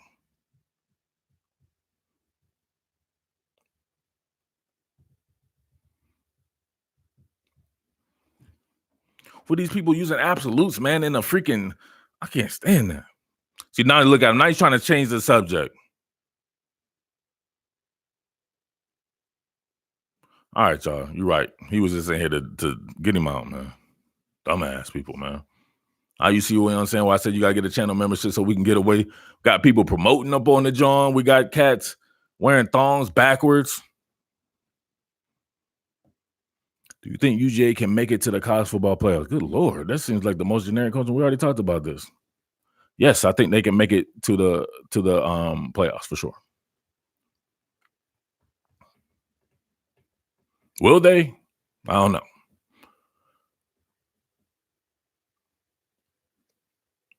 And this dude, exactly. You can't, if you people who run 4.3, you can tell, right? Justin Fields is caught from behind a lot and he breaks off runs and this and that. Unless he gets a lane that's wide open and nobody has an angle or nothing like that, he's going to get caught. 4.3 people aren't getting caught. 4.3 is hella fast. You can go up and down the NFL combine and see I wouldn't doubt if there's under 20 people in the history of the combine that run like a 4.3. 4.4 is fast as hell, but 4.3 and 4.2, people aren't running those. So they're just going to willy-nilly throw it out to a 220-pound quarterback.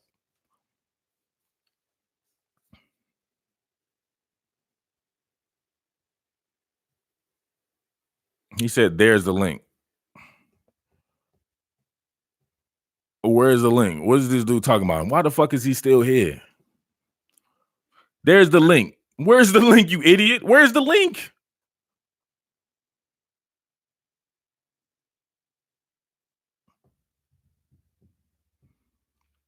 Oh my God.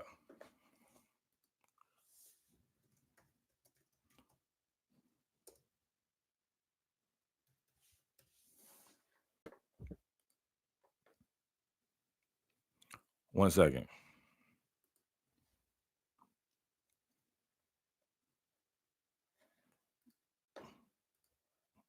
Dude's an idiot. These dudes talking about these dudes like these are like these dudes. You know how many times I've been around Justin Fields? Probably before you guys even knew who he was. There's your link right there.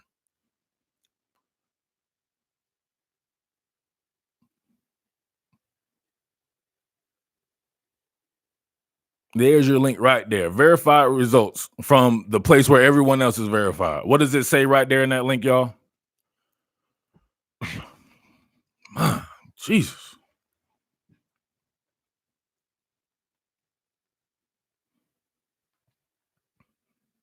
What does that link say right there?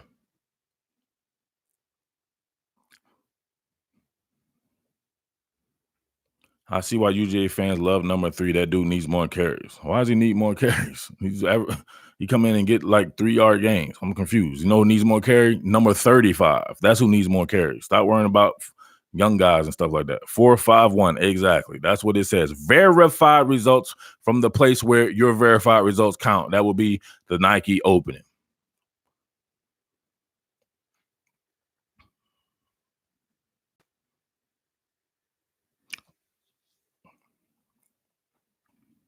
All right, y'all. Let's get him out of here, man. This dude had his day. I feel like he was somebody we just blocked earlier too. All right, y'all. Let's go. Let's keep going.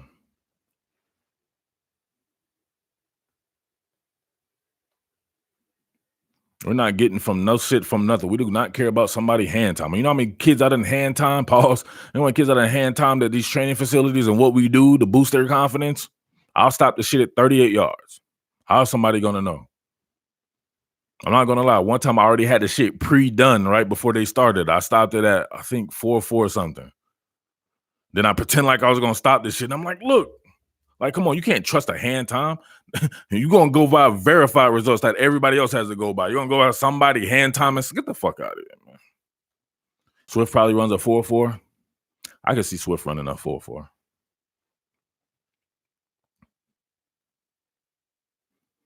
I saying Stingley ran a 4-3. That ain't right either. I think Stingley did run that shit though. I want to say he ran that at the opening though. Somebody looked that up. The Stingley, his 4-3 one was at the opening. He ran at our rivals camp though. He didn't run that fast. So either something happened or whatever like that. But go look at his rivals time, and that was filmed. You can actually, I think you can watch him running that, and he wasn't a 4-3. Swift 4-4-3.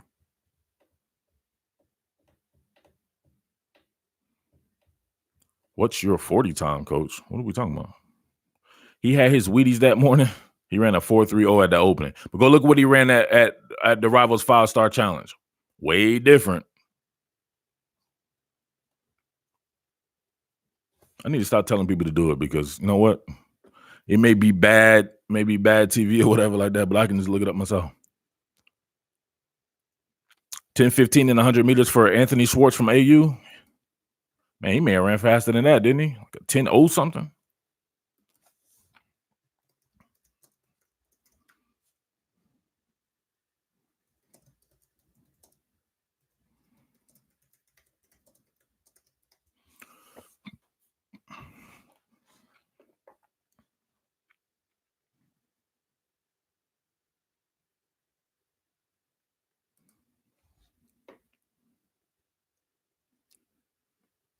Dang, I got time to look at that. Derek Stingley.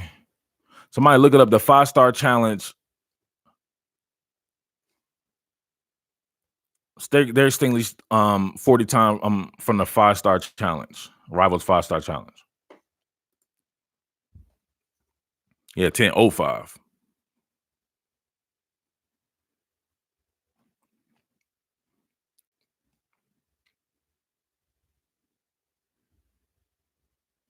Where we at, y'all? We got about 15 minutes left. I'd like to see what Swift running in the 40 right now. I think he put on 8 to 10 pounds over the offseason and kind of shows. I do too, bro. I really do. They actually told me he had lost weight, though. I don't see it. He looks a lot thicker. Pause. And he looks less explosive. Now, he still has that crazy-ass start and stop or that crazy muscle relaxer, and he's just very sudden. But his top-end speed looks a little bit lacking this year.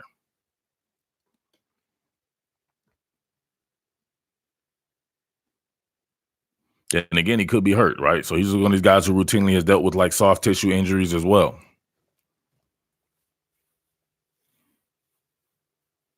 I bet you those Bama wide receivers ran some really good times too. I wonder what Henry Ruggs. I wonder what he runs. They're gonna say his hand time was 4.25. What was his? Did he test at the opening back in 2017?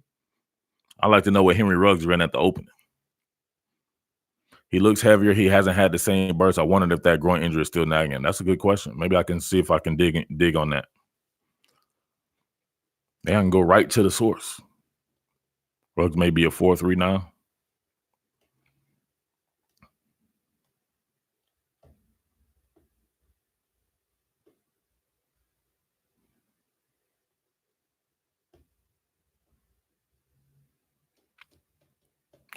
All right, y'all, where we at? We're slowing down. Time for me to get off. Pause.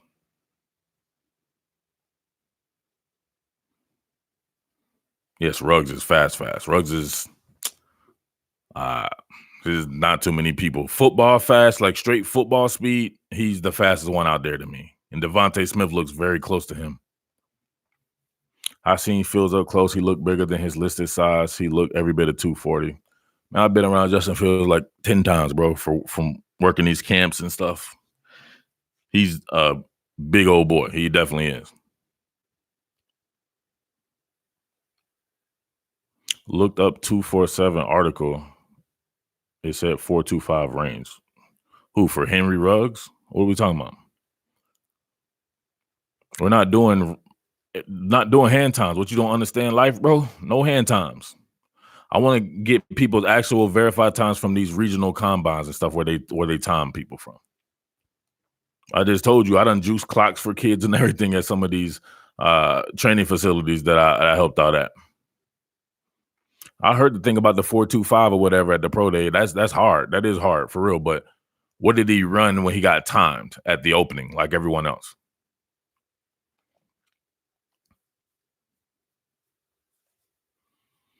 Ruggs 4.25 and Judy 4.40 at those are ham times, bro. What about the? Oh boy, I think it's time for me to get off.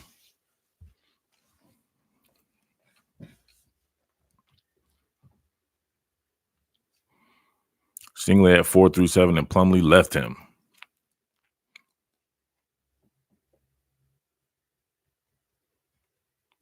I'm a stay-at-home dad. I love these midday chats. Keep it up, Murph. We'll see how it works out. I kind of like these better than the nighttime stuff too, because I'll be wanting to work on content at night.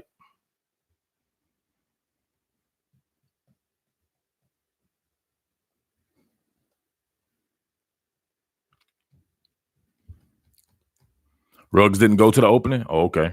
What about Rivals 5? Why y'all be getting up? What about Rivals, baby? You're talking about a former employee of Rivals, man. Give me some Rival stuff. Rivals times kids too. Plumlee ran a 4.61. Good Lord. What happened to him that day? There's no way in hell he runs a 4.6. He's visibly leaving defensive backs like it ain't nothing. Ruggs has a listed 40 time of 4.45. Okay. You need to be a subscriber for Rivals to get the 40 times. Well, I'll give you hints on that as well, right? So if you find the right article, they do these live tweets and stuff, right? Where they'll say what somebody ran live. So you don't necessarily have to get that in an article. Do I know what range? I don't know what range he'll run, but I will be thinking Justin Jefferson runs like a 4.5, maybe like a 4.57 or something like that. He's just a great football player, great route runner, great hands, great jumping ability, smooth like Michael Thomas what did Michael Thomas run from the Saints?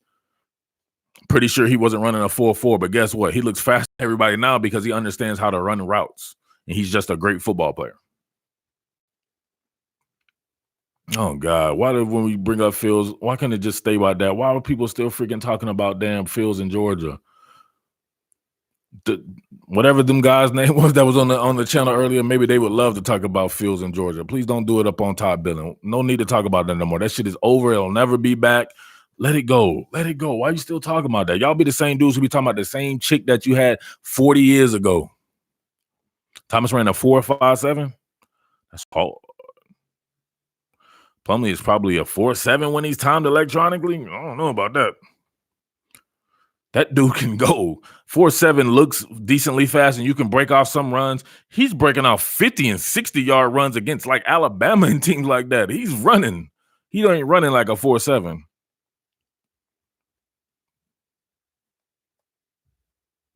Yeah, but she was fine. Exactly. You had one fine chick, right? I just think back through all of the durations of all the chicks I was messing with. They were all fine, so there wasn't no reason to think about one of them.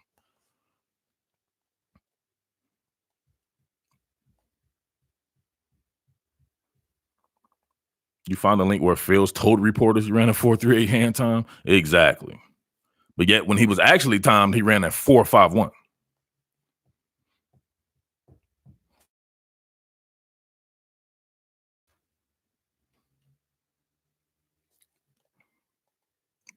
You keep pushing these Clemson violence, bro. We heard that joke the first 10 times you said it, my man. It wasn't popping that hard.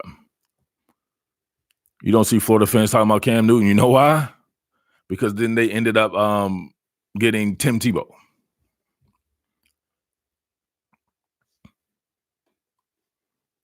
Or Tim Tebow ended up being a legend, right? You know what I'm saying? These dudes still talking about Justin Fields at Georgia. He's man been on Ohio State now for double-digit games.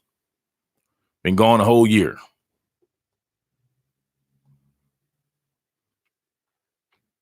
4.5 is extremely fast for that size. No doubt about that. However, it's not 4.3. 4.3 and 4.5 is two totally different categories.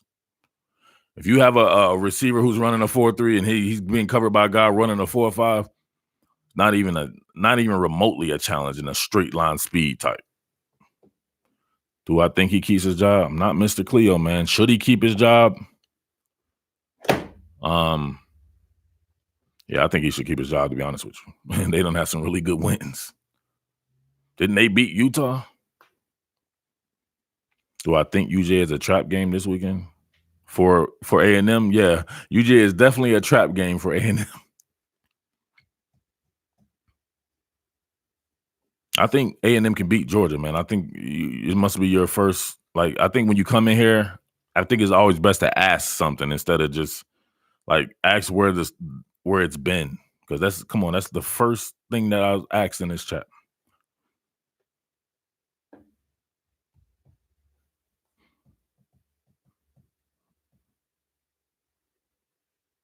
Cam Newton was stealing laptops and now he's wearing scars and shit. I wouldn't claim him either. What's wrong with scars, man? You can't wear scars. We don't acknowledge people who have not taken college snaps unless it's time to talk about recruiting.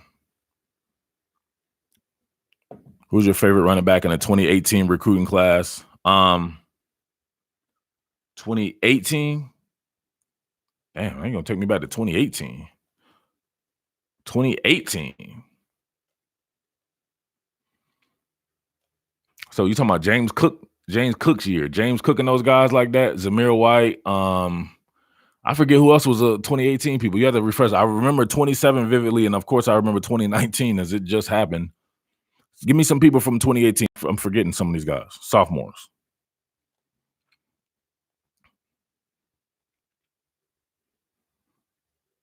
Emory? I thought Emory was 2019. He's 2019, right? Yeah, Emory's 2019. Lorenzo Lingard. I don't know much about Lorenzo Lingard.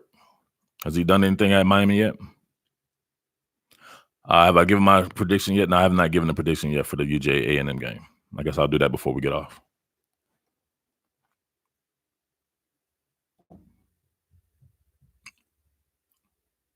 Any 2018 cats?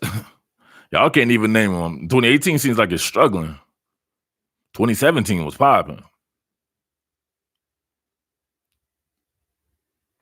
Najee is 2017.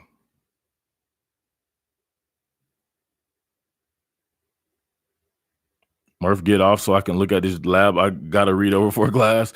You got to pause that, Joshua. Got to pause that. Damian Pierce, 2018. Harold Joyner, 2018 seems like it's struggling. Damian Pierce, Harold Joyner. Lingard. They said running backs, man. Why are y'all naming people who aren't running backs? And why do y'all always do this? William Whitfield be on that. He be on that erotic coconut milk too. Cam Harris. All right, Master T. That's a good one. Master T is a good one. Give me somebody else. 2018, super struggling.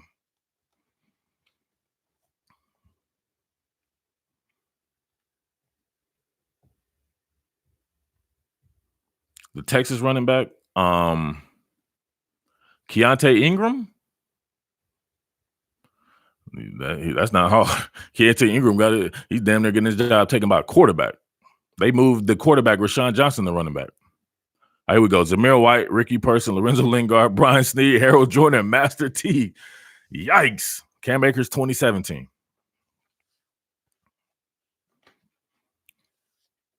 That's bad. So out of all those people, I'm going to pick nobody. None of them guys have done really anything to me.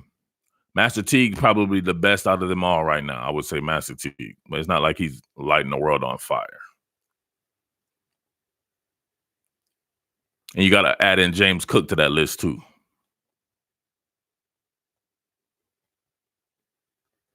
White before he got hurt was top what?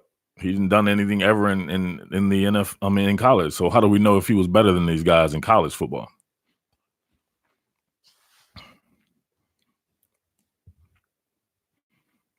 Dameon Pierce is decent, but he's not somebody to phone home about. Chuba Hubbard at Oklahoma State, that's hard. I would say number one. Then he moves into the number one spot over a Master Teague. Pierce has been doing good. Pierce has been doing good. Pierce probably has 300 yards total rushing. What are we talking about here? Linjay. Okay, now Linjay, I'll move him number 2 behind. Somebody look at Dameon Pierce stats. Like this is where we're at in life today. My man Aaron Pennington on struggle mode. What does Dameon Pierce have rushing this year?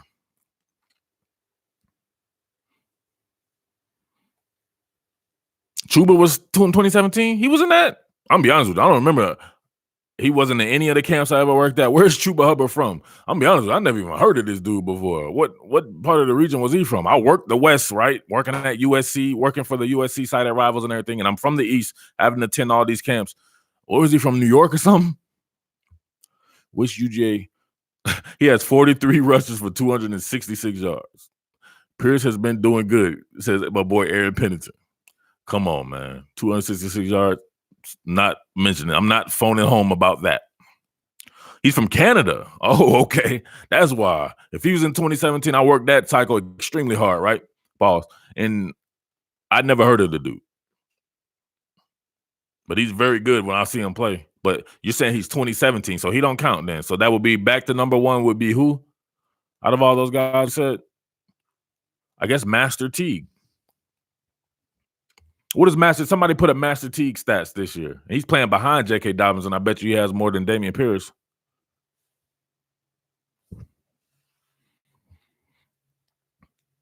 UGA got a dual threat QB transfer, but a 3-star. Jan, are we talking about walk-on QBs here? That's what we're doing at Top Billing. Chuma is from Edmonton. He's from Edmonton, Alberta, Canada. That's hard. Canada be producing some dudes, man. They have my favorite tight end of this cycle, Theo Johnson.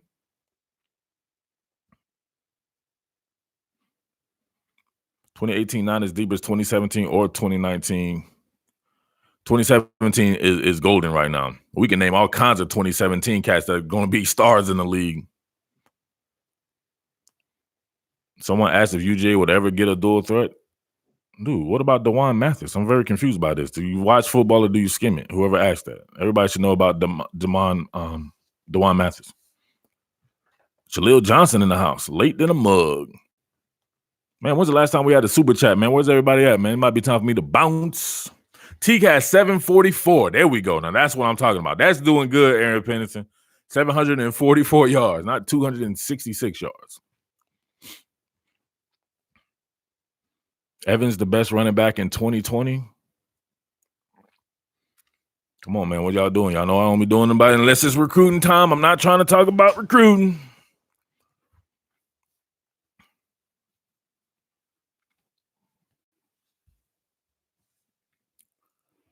What do you think about Odell leading the nose?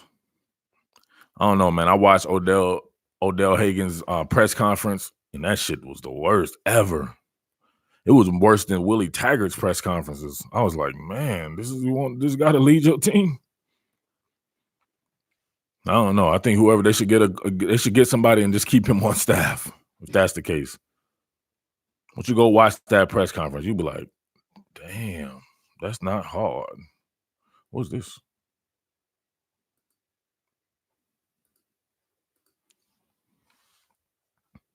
Jameer only has 281 yards on 49 attempts. Do you think A&M will get the second rushing TD of the year against UGA?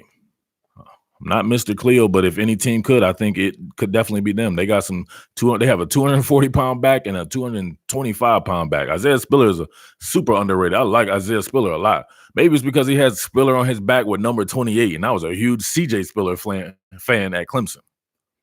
NJ 82 for 512. I would say that's what Master Teague will be my number one, and then my number two is Lin J. SC Dog. I think SC Dog is I don't know, sure with him. He's like he's regressed in his commenting. Like he's up there doing scores and shit before I even give the time to do it. Usually we time people out for that. Are those Spillers related? Nah, one's from Texas, the other one's from South Carolina. I don't think they're related. I could be wrong, but I don't think they're related. But that Spiller with that 28 on the back, that shit brings up a lot of good memories. In my defense, Pierce is averaging higher than Teague, and Teague only has one more TD. Everybody's higher is going to be average when you when you don't run that much. Some of these people, like James Cook, was averaging like 10 yards per carry last year when he got 10 carries.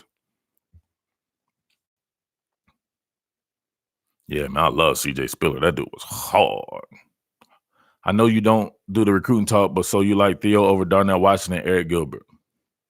Yeah, I think I do. I think I might. I think he may be the most athletic of all of those three. I do the recruiting talk, but only when it's time to do recruiting talk. We got plenty of times to talk recruiting when there will be nothing going on, like, say, pivotal games to decide the damn college football playoffs. He has half the attempts, bro. I don't know what to tell you. You're trying to if he had more attempts, guess what, buddy? He probably wouldn't have as good as stats. You can imagine it that way too. You can't just imagine it the Homer way. So you want me to be excited about somebody who doesn't have that many carries? That's what I'm saying. Like, I got to give it to the dudes who are out there putting in work. We out there putting in work in these streets, and you come in one day a week. Like, I'm supposed to be excited because that one day a week you may have did something dope. Oklahoma State has another guy, Justice Hill, 4.40. Justice Hill been in the NFL for how long now? What's Aaron Rambo talking about? And it's not Ann Rambo. What'd you say your name was? Why don't you change it to your own screen name? Don't let your wife. Why you on your wife's screen? You making your wife look bad. Ann Rambo making his wife look bad. Tony B in the house. How do you become a member? I don't see that option. I even unsubscribe and resubscribe. It should be right by the subscribe button. It should say join. Any one of you members, Aaron Pennington, where did you see your button? Where did you see the button at? It said join. Hell yeah, I remember. You ain't got to ask me if I remember anybody. This is what makes me, I think, right? I've been watching football forever. And I watch players. I don't watch teams. Jacoby Ford, I love. You know why? Because I'm a huge track guy. Right? So Jacoby Ford was there when track was popping with football players. Jacoby Ford, CJ Spiller, Trendon Holiday from LSU, Jeff Demps from Florida.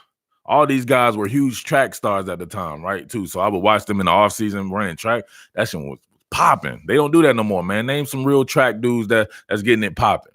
Some of these dudes be running track and I don't be seeing them. They be saying they be having these times and stuff. I'm like, man, they must be running a super regional track meets. If you click the $, it's under chat, super chat. No, he meant becomes a member. Not do a he wants to become a member, a monthly member. Well, how am I telling you? You've done it, so maybe you know more than I do. Whitey Panda. Join button is in the blue beside subscribe on mobile. You got that? Tony B?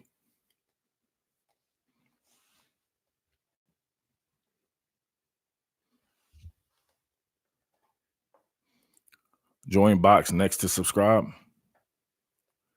Kerry Vincent and Anthony Schwartz doing track right now? Well, they can't be doing track right now. Right? Obviously, they have to wait till after the season. But I'm definitely gonna be checking to see. Kendall Sheffield, right, plays for the Falcons right now. He was the fastest man in college football last year, according to the indoor track and field, right? He ran in the 60 meters at the fastest time. But I don't know. I've never seen him actually run. Henry Ruggs. Does Henry Ruggs actually compete on? I don't think he competes on the track team, though. Love Anthony McFarland, right? He's another 2017 cat, though. McFarland's got some wheels. Do I think UGA can score 30 points against LSU? Yes, I definitely think UGA can score 30 points against LSU. Dante Jackson, yeah, he was hard. Tyson Campbell, he's fast, but he doesn't run track. Where's Tony B at? Did you find it?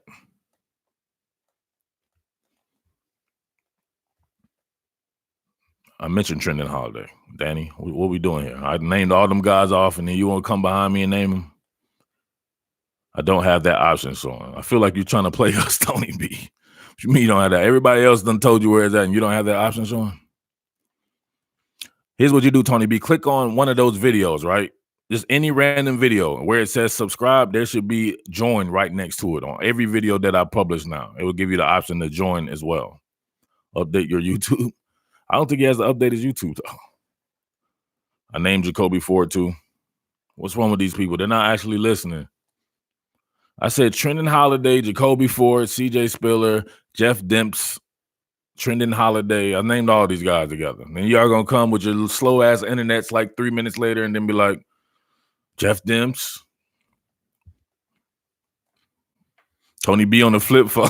Oh, man, Tony B, you on the flip phone? Damn, you're right. He may need to update his browser. He on that Windows 95 on his flip phone.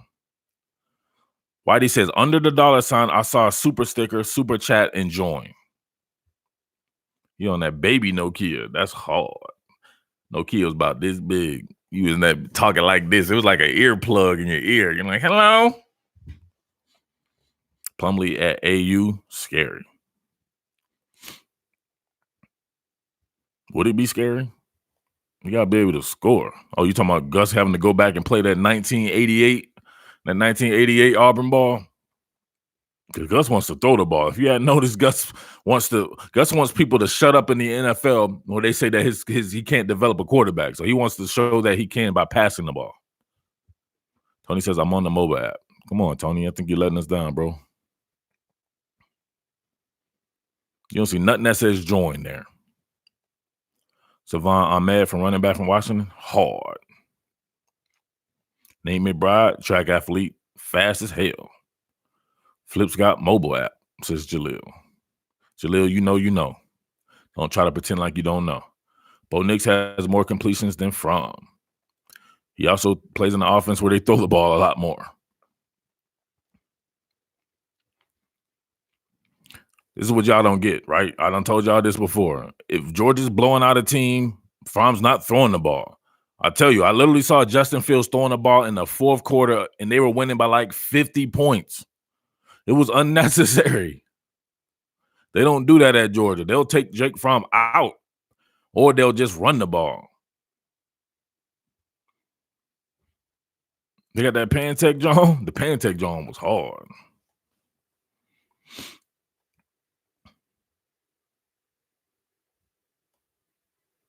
What's Santee talking about? Nobody said nothing about Ricardo Lockett. Oh, you talking about track athlete? Ricardo Lockett can definitely run. I love watching him in Seattle. Seattle got that sick ass receiving core now. Smart is playing safe ball and trying to keep Fromm from getting hurt. Exactly. These other people are trying to generate stats because they know that fans don't watch. So they'll be like, oh, wow, he threw for 290 yards. I'm like, yeah, he threw for 105 yards when the game was really being contested. Then you had him in a fourth quarter going against nobodies and you're still throwing the ball. Tua was doing that same shit. Yeah. I don't know, Tony B, but I don't know what to tell you, bro. I just told the dude, don't click on this live stream, type in top billing, search just for any random top billing video, and then look on there and you'll see where it says join. That's where it will be. Don't do it on the live stream. Just find a video, right? Get out the live stream, click on a random video, click on the one from earlier today or whatever like that, or from yesterday, and then you should see join on there.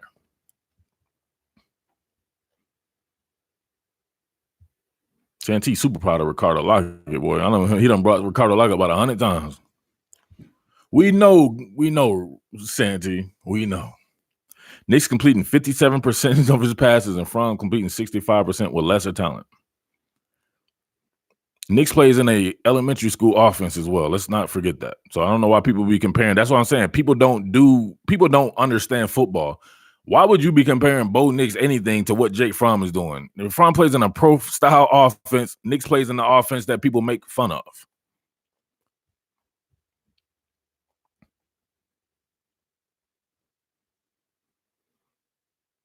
Why y'all doing this? Why y'all even gonna go back and forth with somebody comparing Georgia's offense to Auburn's offense?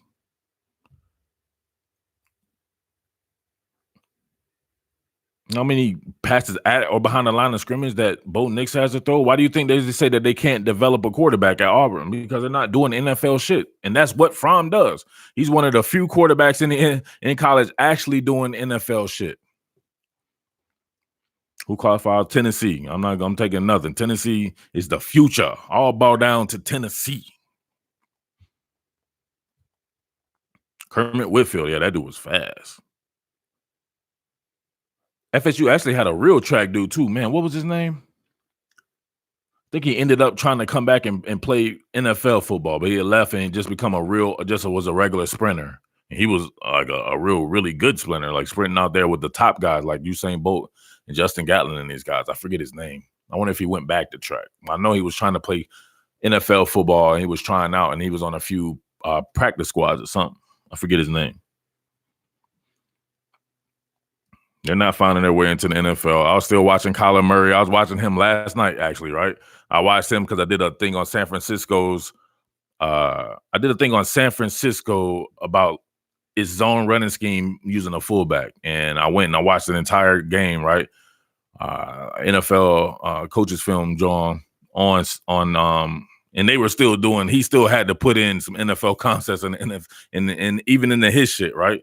What's his name? Cliff Kingsbury. So some of those concepts are finding their way to the NFL, but they're still running NFL concepts as well because you're not going to just do college shit and it's going to work in the NFL. Way too many athletes for it. And you're talking about the best of the best on defense scheming against those offenses. But I saw Kyler Murray under center a lot and everything.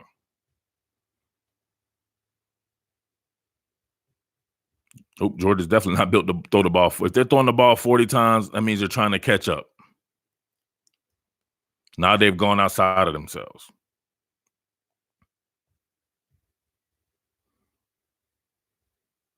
Do you think Kelly Bryant? Yes. I didn't got to finish that. I said that a stream or two ago. Kelly Bryant made one of the biggest mistakes I've seen somebody make.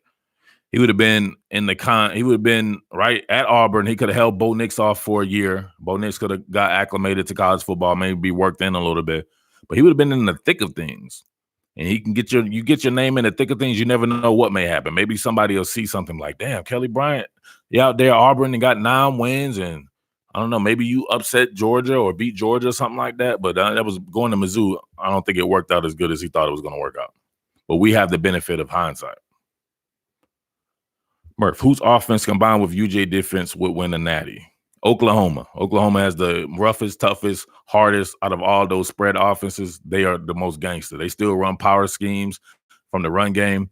A lot of pulling guards, a lot of pulling linemen in general, and they still have that crazy throw game where it's extremely explosive. I still think Oklahoma has the best offense in the country.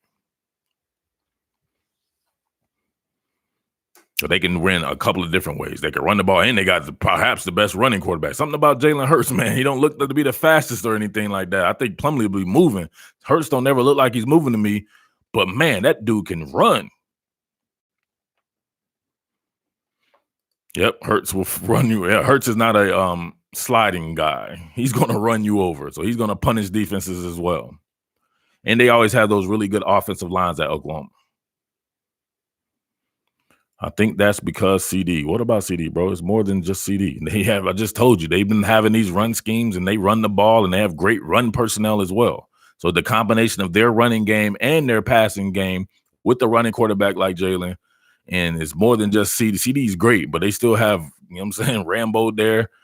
Some of the young guys there, some of the tight end, they target the tight end. They do a lot of shit at Oklahoma, man. Us UGA fans know a lot about Jalen Hurts running. You should know about his passing. That's what you should know about. Because he didn't do shit in that national championship game, but his arm is the reason why you lost that SEC championship game.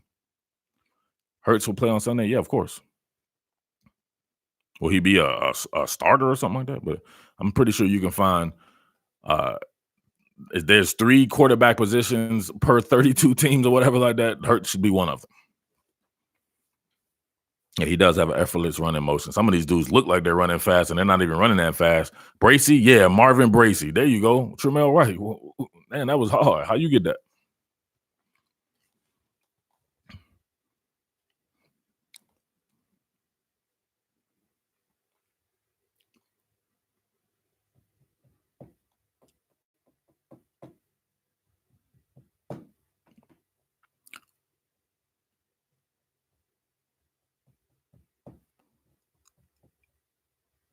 Beaten by the best offensive line coach out there.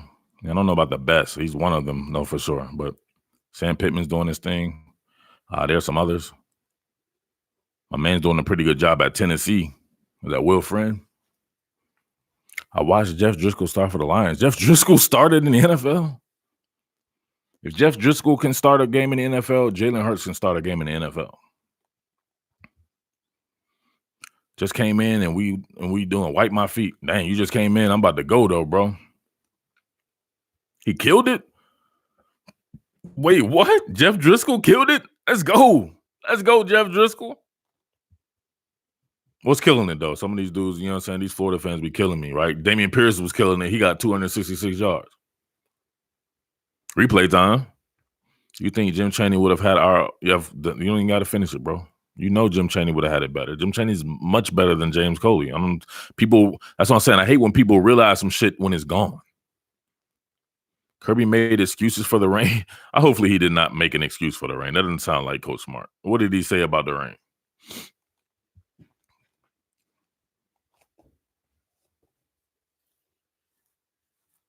Now they miss Chaney. Now, I couldn't say anything positive about Chaney last year, and people were killing me.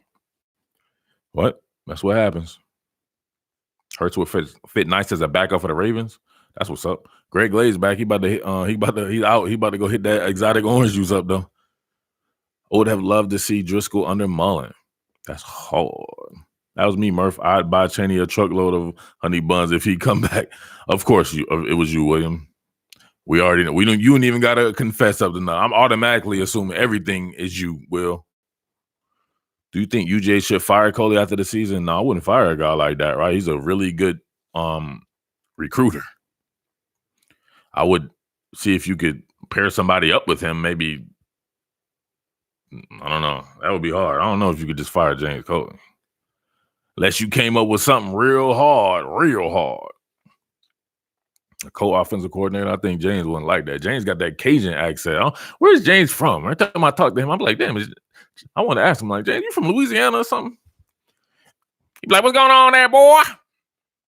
James Coley smooth in the mug, though. Talking to him, right? Just having a conversation with him. He's cool.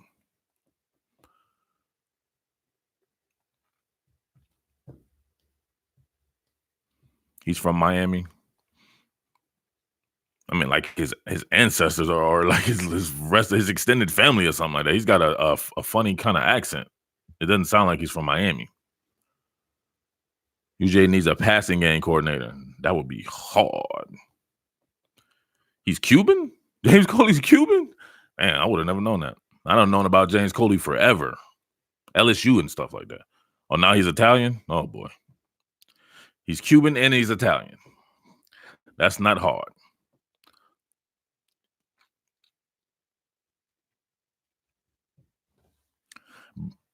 Brissett and Driscoll would have benefited from Mullen. That's hard. Do you think other teams will try to do what LSU did with the offense with Joe Brady? Like, in which way, man? That's another one. I was like, man, I felt so good. We were going a whole stream. I should have just got off when I did. We would have had no Joe Brady mentions. I'll do anything not to talk about Joe Brady for a stream or two. What in which way? What are we talking about? Because he's not the first passing game coordinator or anything like that. Michigan been doing that forever.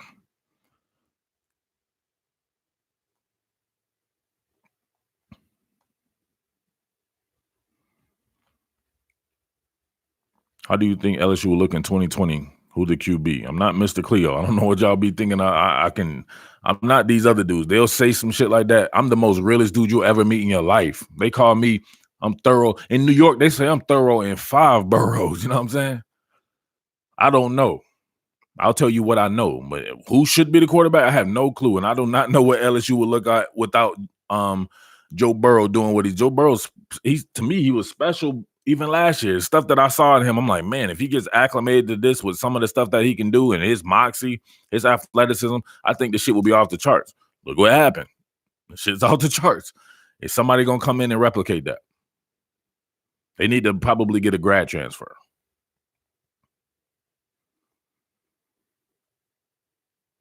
I'm pretty sure the wide receiver coach, Cortez Hankton, is also the passing game coordinator for UGA. Is he? Even tried it from the browser. I give up. I'm still Russell tier on the G. Okay, that's what's up. You Russell tier on committed to the G? Really? That's hard. Shout outs to you, bro.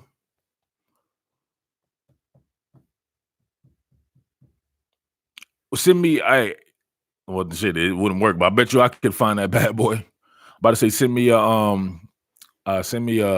message on committed to the G, and I'll screenshot some shit. Try to get it to you. Brennan is the arm talent. I don't know about the swag or athleticism. Definitely doesn't have athleticism like Joe Burrow.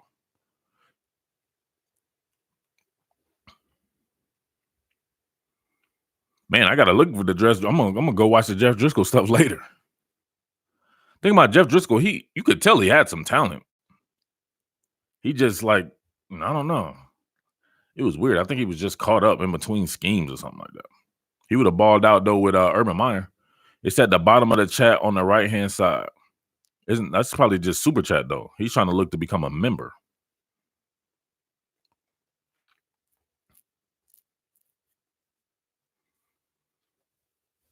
Oh, Tony B, man, you know what I'm saying? We need to get you off that flip phone though, bro. Let me know, Tony B. You know what I'm saying? I'm gonna see if I can find something up in I probably got some old smartphone I can send you or something, bro. You're gonna get out that. You want to get out that Windows 95. What was that shit that was after Windows 95? That it bombed. Well, it was something they went to. They bombed real hard. They had to quit that and they had to go on to something else. Dang, he had 2 TDs and 250 with 50 yards rushing. He was a hell of an athlete. Right below Cher in the middle. Windows Vista. There you go. Tony, you on that Windows Vista? What's wrong with you, bro? You on that Windows Vista talking about you can't access where to join at? Of course you can. That shit, Windows Vista had no clue what a YouTube was back then. You on a BlackBerry? I wonder if BlackBerry still make phones though. You think they just gave up? You on a track phone?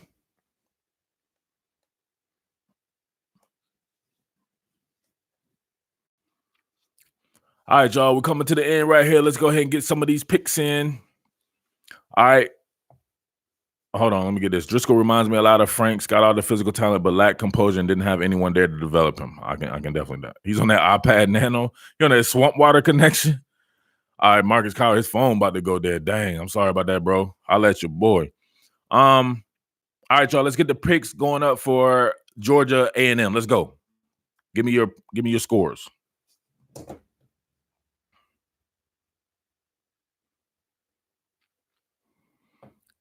All right, A&M 27, UGA 24, UGA 28, A&M 14.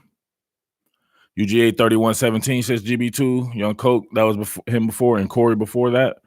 Woodlawn says 24-20 Dogs. Major Logan says Dogs 34, A&M 3. 35-17 for Louis for the Dogs. Pennington says 24-14. He got that snazzy membership thing that looks hard. Tony Royer says 24-14. He popped up out of nowhere. I'm confused. He was lurking hard. Georgia 27-10 says Joshua. Brandon says, please block me, Murph. That's what I think he just said. He's roaming and playing Snake.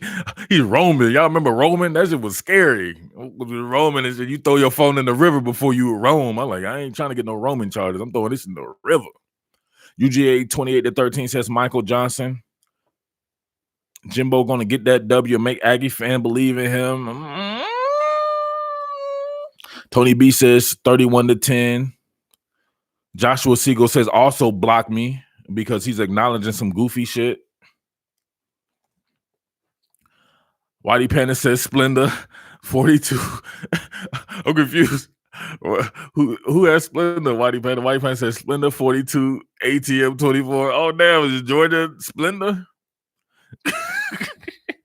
Yo, that's the hardest emoji ever on this channel, the Splendor emoji. Why you call Georgia Splendor? What's up with that, man? Why y'all do that? Dogs 23-13, Jay Lee says. Rain conditions.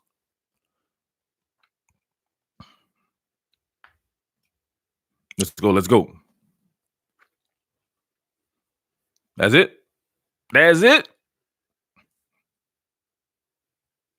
Young Coach says I'm. Oh, I'm Splendor? No, I think he said Splendor's 42, ATM 24, so he will be calling Georgia Splendor. All right, UGA 28-12 says Johnny Ivy. And Remo says Dogs 27-20. What dog is that? That doesn't sound like the Dogs, DAWGS. Does UGA have more rushing or passing touchdowns? This year or just for this game?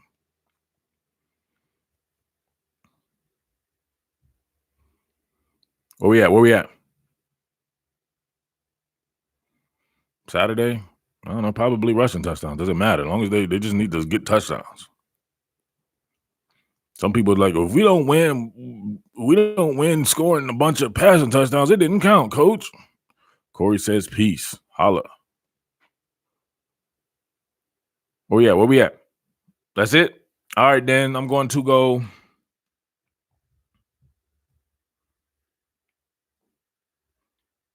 Damn, I'm not gonna lie. I was prepared to. I can't even do it. I was gonna go 21-17 A&M.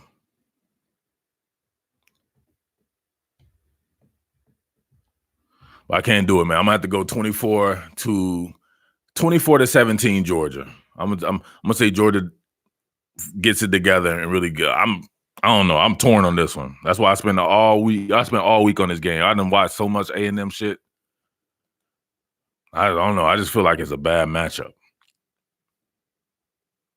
I feel like it's a bad matchup because I feel like UGA doesn't have the type of leadership that won't let it look beyond this particular game. And I think that A&M is a very good team that's surging, right? Very good team that's surging. May have had some hiccups at the – think about this hiccup, though. Without that Clemson, not playing Clemson, right? Clemson could be the national championship contenders again. Not playing them, a 2-loss team or whatever like that, you would think – I don't know. But I'm going to go Georgia. I'm going to go Georgia now with 24-17.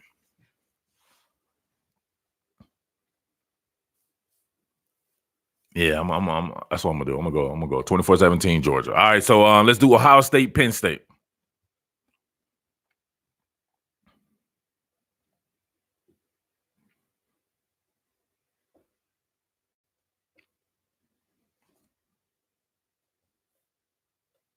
Oh yeah, Ohio State, Penn State. Is that Ohio State, right?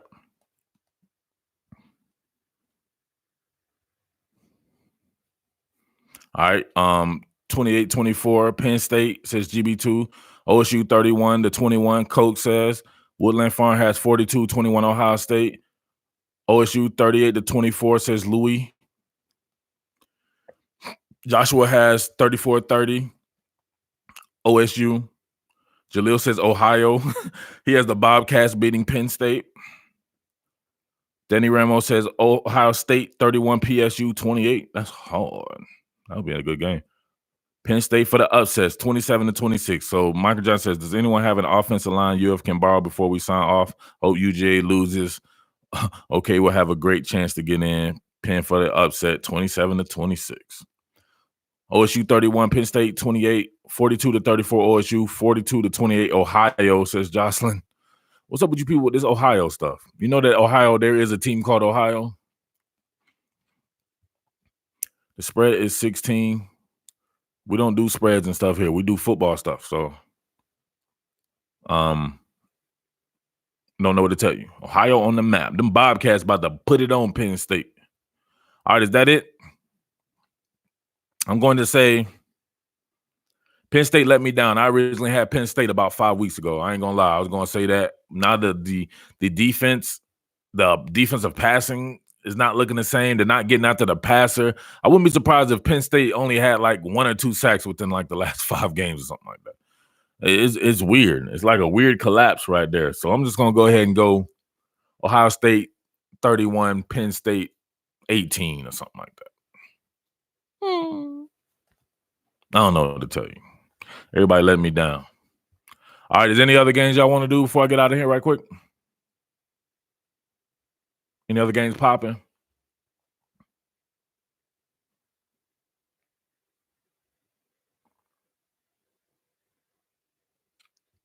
I would love to. I'm not going to lie. I would love to see Penn State beat Ohio State.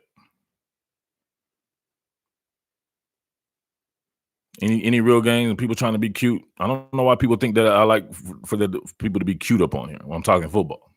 You want to be cute? Turn your thong the correct way. Maybe that's cute. Mizzou, Tennessee at Mizzou? Nah, why? Why? Hamler is good, but can't compete in my opinion. Ohio State 31-10. Chase Young's welcome back party. Chase Young got after them boys last year. West Virginia will upset OK State. Is that an upset? Who does Oregon play this weekend? I think it's Arizona State or something like that. Southern Buck late. He says 28-13 dogs. Johnson says take it easy. Yes, sir. Texas Baylor. Nobody cares. OU versus TCU. TCU had close losses. Nobody cares. They should have won those close games, then we would probably care. If you're UGA, A&M could cause problems. I spent how long saying that? Uncle Herm for the upset over Oregon. Let's get it. Uncle Herm should have took care of business against USC, I believe. What's wrong with Uncle Herm? You play to win the game. Hello. I'd rather talk about the Iron Bowl. Iron Bowl is, we'll have to do that next week. All right, if that's it, then I appreciate you guys. Hopefully I gave you your money's worth. Thank you. Make sure you on the channel memberships, right? Am I giving you enough tiers? You guys like the support. Some of you people be out there struggling. If you like the support, there's a $4.99 tier, monthly subscription. There's a $9.99 tier, a $24.99 tier for people who want to get on this live call-in show when we get it popping right there, so you can talk and we can hear your without you having to just give 5-word sentences or whatever like that. Then there's a big baller tier, $49.99 for some of you people who be up on here that I know are some celebrities. Celebrities be up on Top Billing y'all don't even know about. So get your little celebrity pocketbook out and support Top Billing. Let's get it, all right? With that being said, peace.